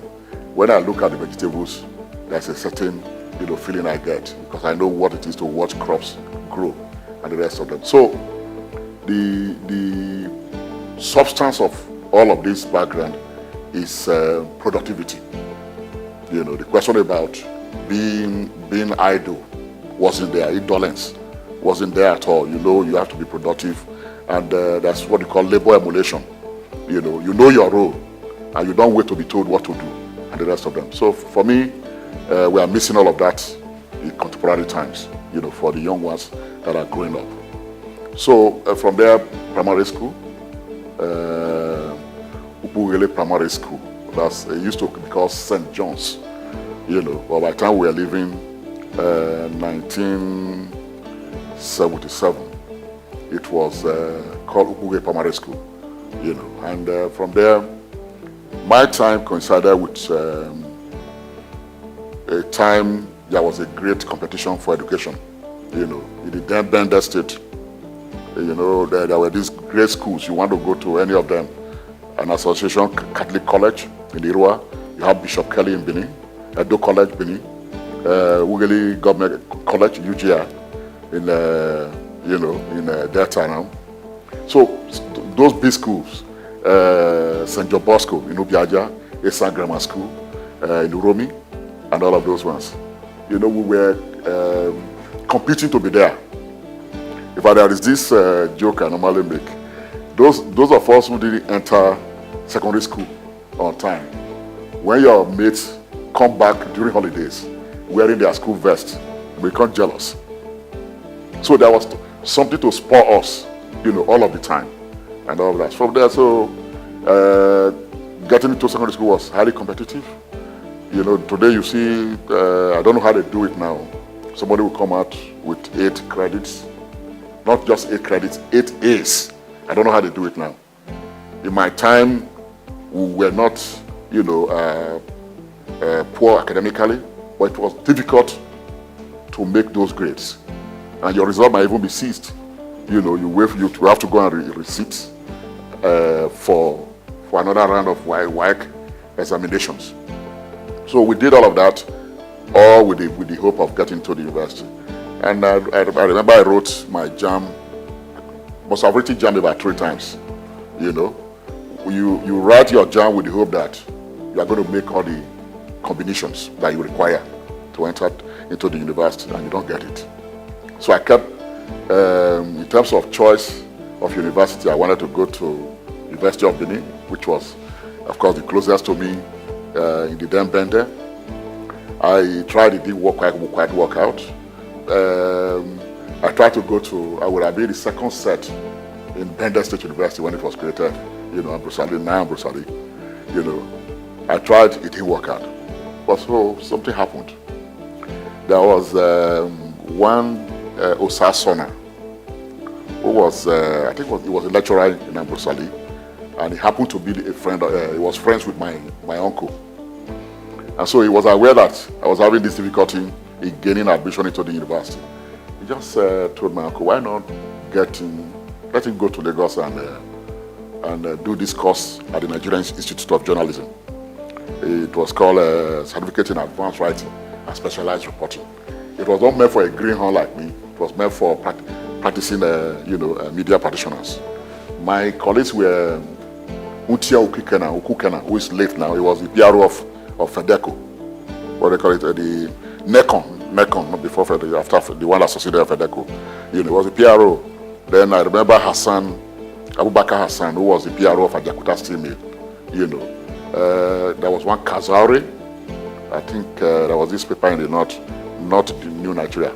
Was it not Herald? Triumph, something like that, yeah. Then you had, there was this other guy who was I think he was deputy manager in NTA Sokoto. These were my classmates, you know. I think this sports writer who was in the Guardian joined us. I remember very well. So, but you know, that program turned out to be very exciting for me, you know, because I had interest in writing. And as far back as when I left secondary school, my first attempt at writing was I wrote a book on Awolowo. You know, it was titled The Oasis. And that took me to Ikene to meet Papa, Chief Obafemi Awolowo. And he recommended that book to Spectrum. Shortly after he did, he died. So nobody could to pursue it. And I don't forget that when I was leaving, he gave me 20 naira. 20 naira was very big, 1985, you know.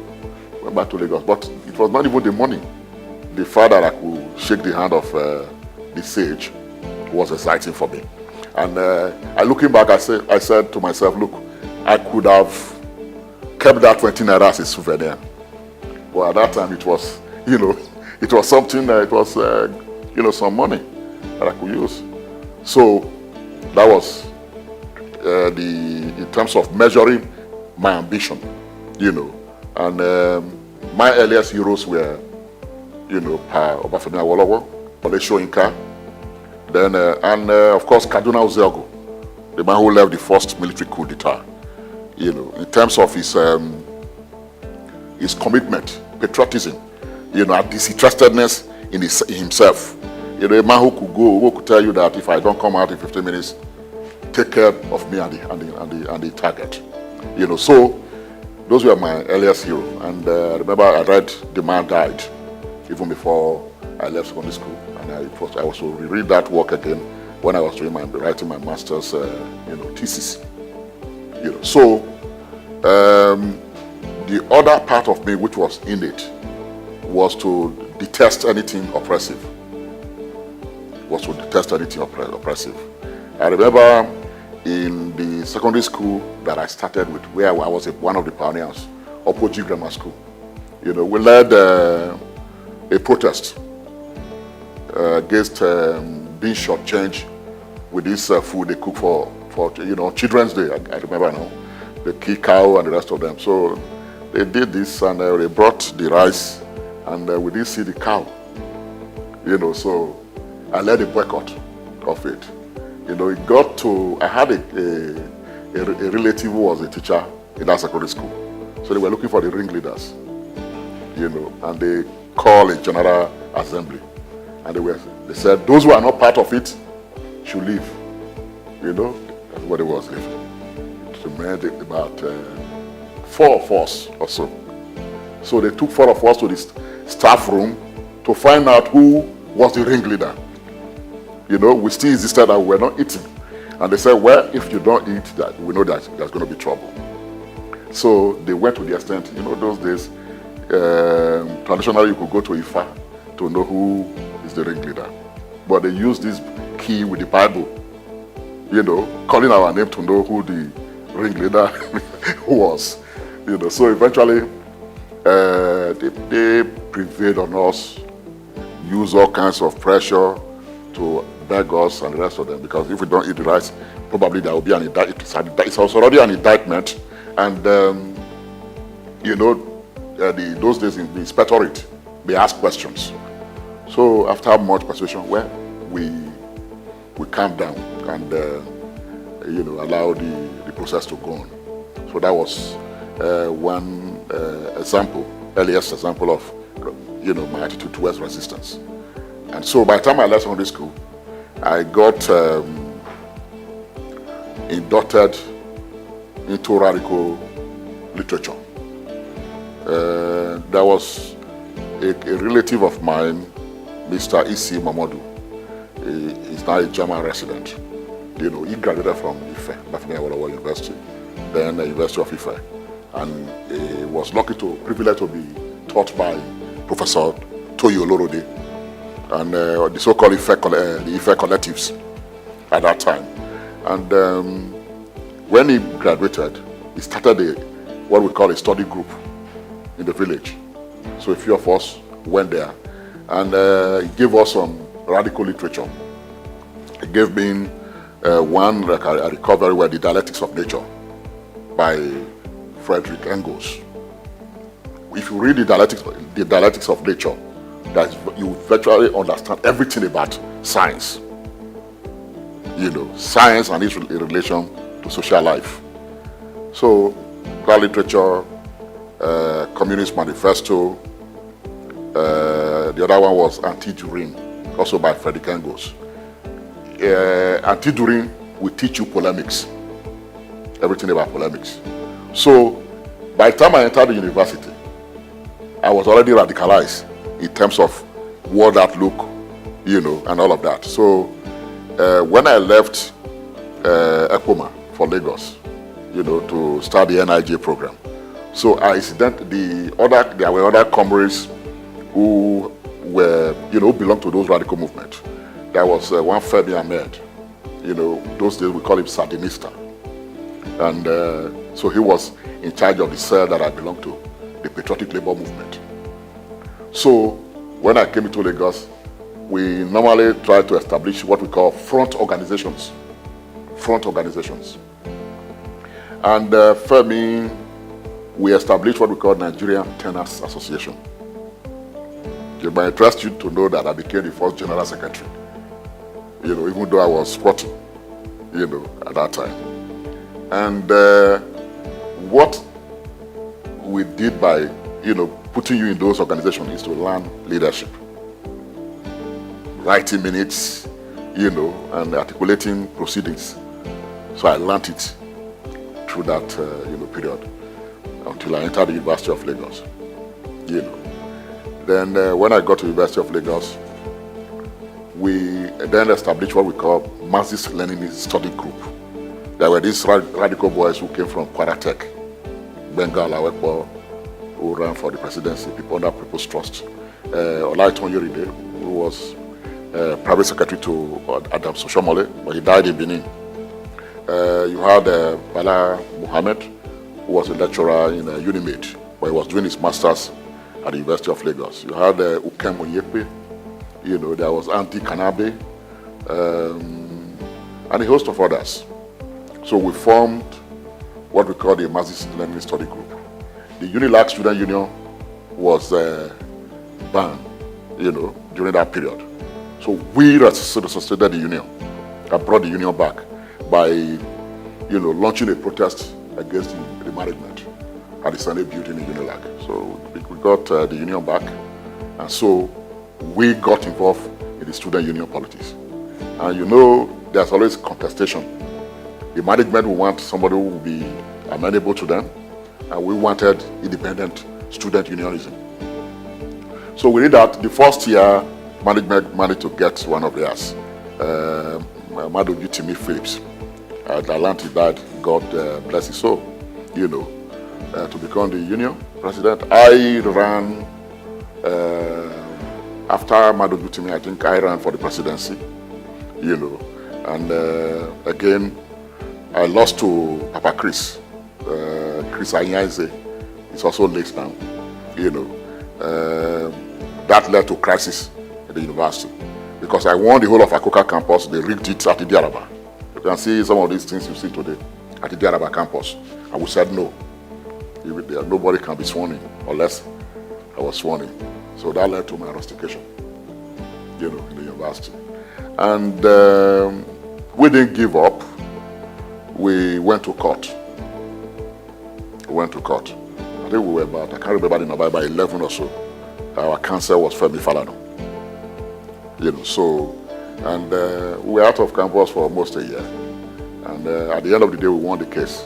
It was Justice Onalaja who ruled in our favor by asking the question, what is indiscipline under the law? because we follow all the procedure in our communication with the management.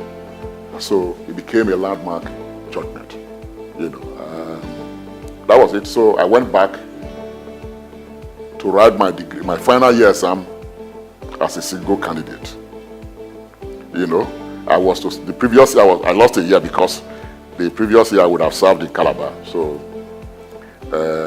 then my result was, when it was eventually released, you know, I was deployed to Sokoto, and I redeployed back to Lagos because the period coincided with the June 12, you know, crisis. And we read the atmosphere and said, if the crisis burst open, we were going to be consumed in the north, you know. And so we redeployed back to Lagos. Myself, GT Okunye, Niyi, and so many others, I can't remember their names now. We redeployed back, you know, to Lagos. And of course, you know what that crisis led to. Snowballed into so many crises, renewed authoritarianism with Abacha coming in and the rest of them.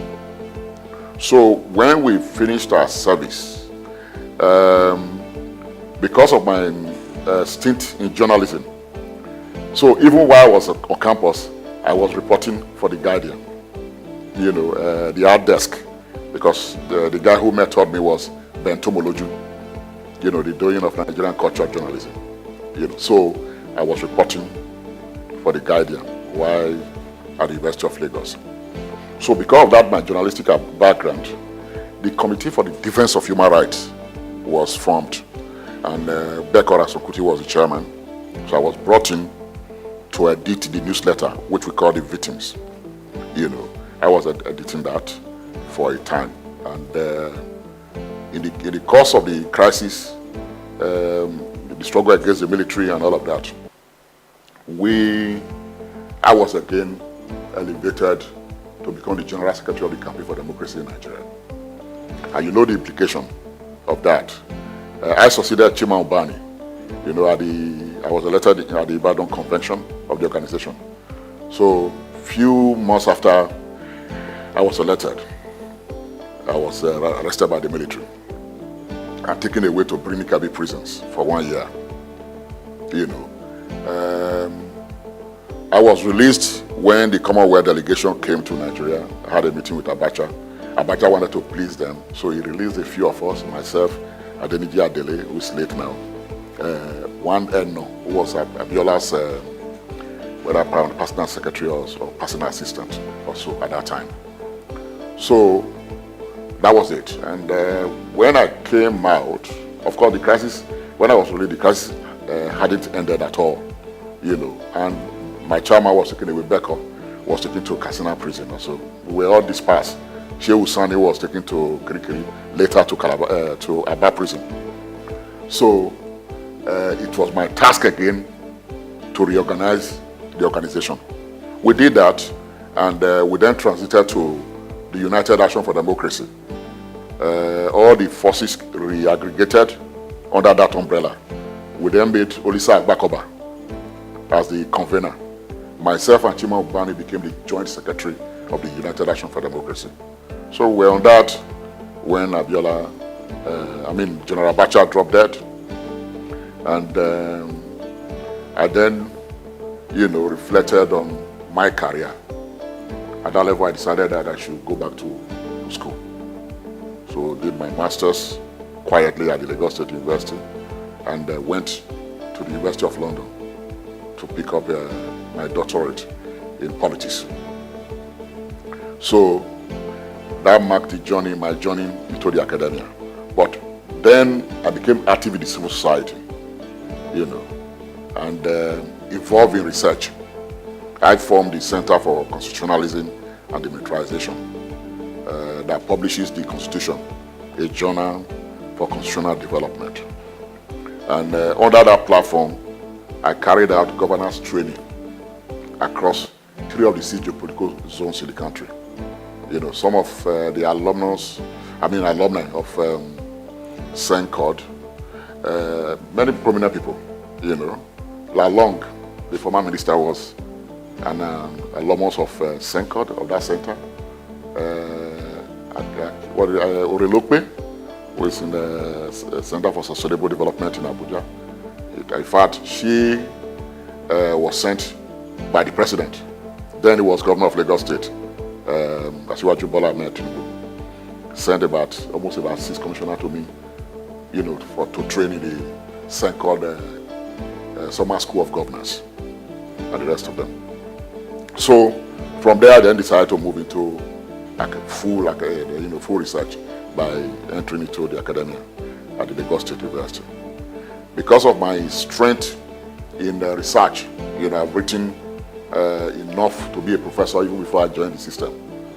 So I entered Lagos State University as a senior lecturer, and rose through the ranks to become a professor in 2017, in political science.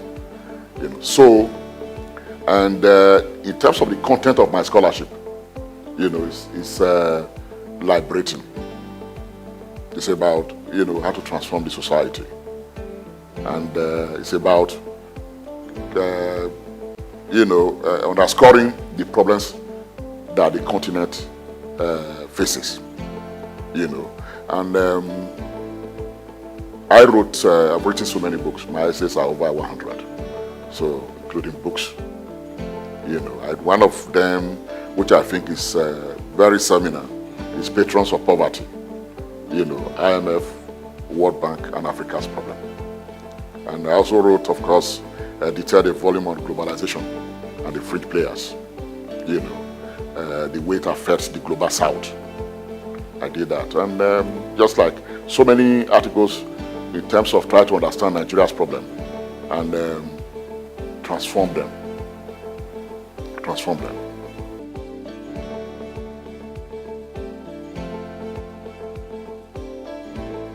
I think the first stage is the power of conviction. You must at each point in time define, your role, because one of the greatest problems is that we are born into this world. Sometimes, as one French philosopher, I guess, said, we don't know the cause of birth, and we don't also know the cause of departure. So we just find ourselves in this space. So when you find yourself in this space, you define it. And if you do a summing up, you discover that the only thing relevant is to live your life for humanity. And so you have to, how do you create that space?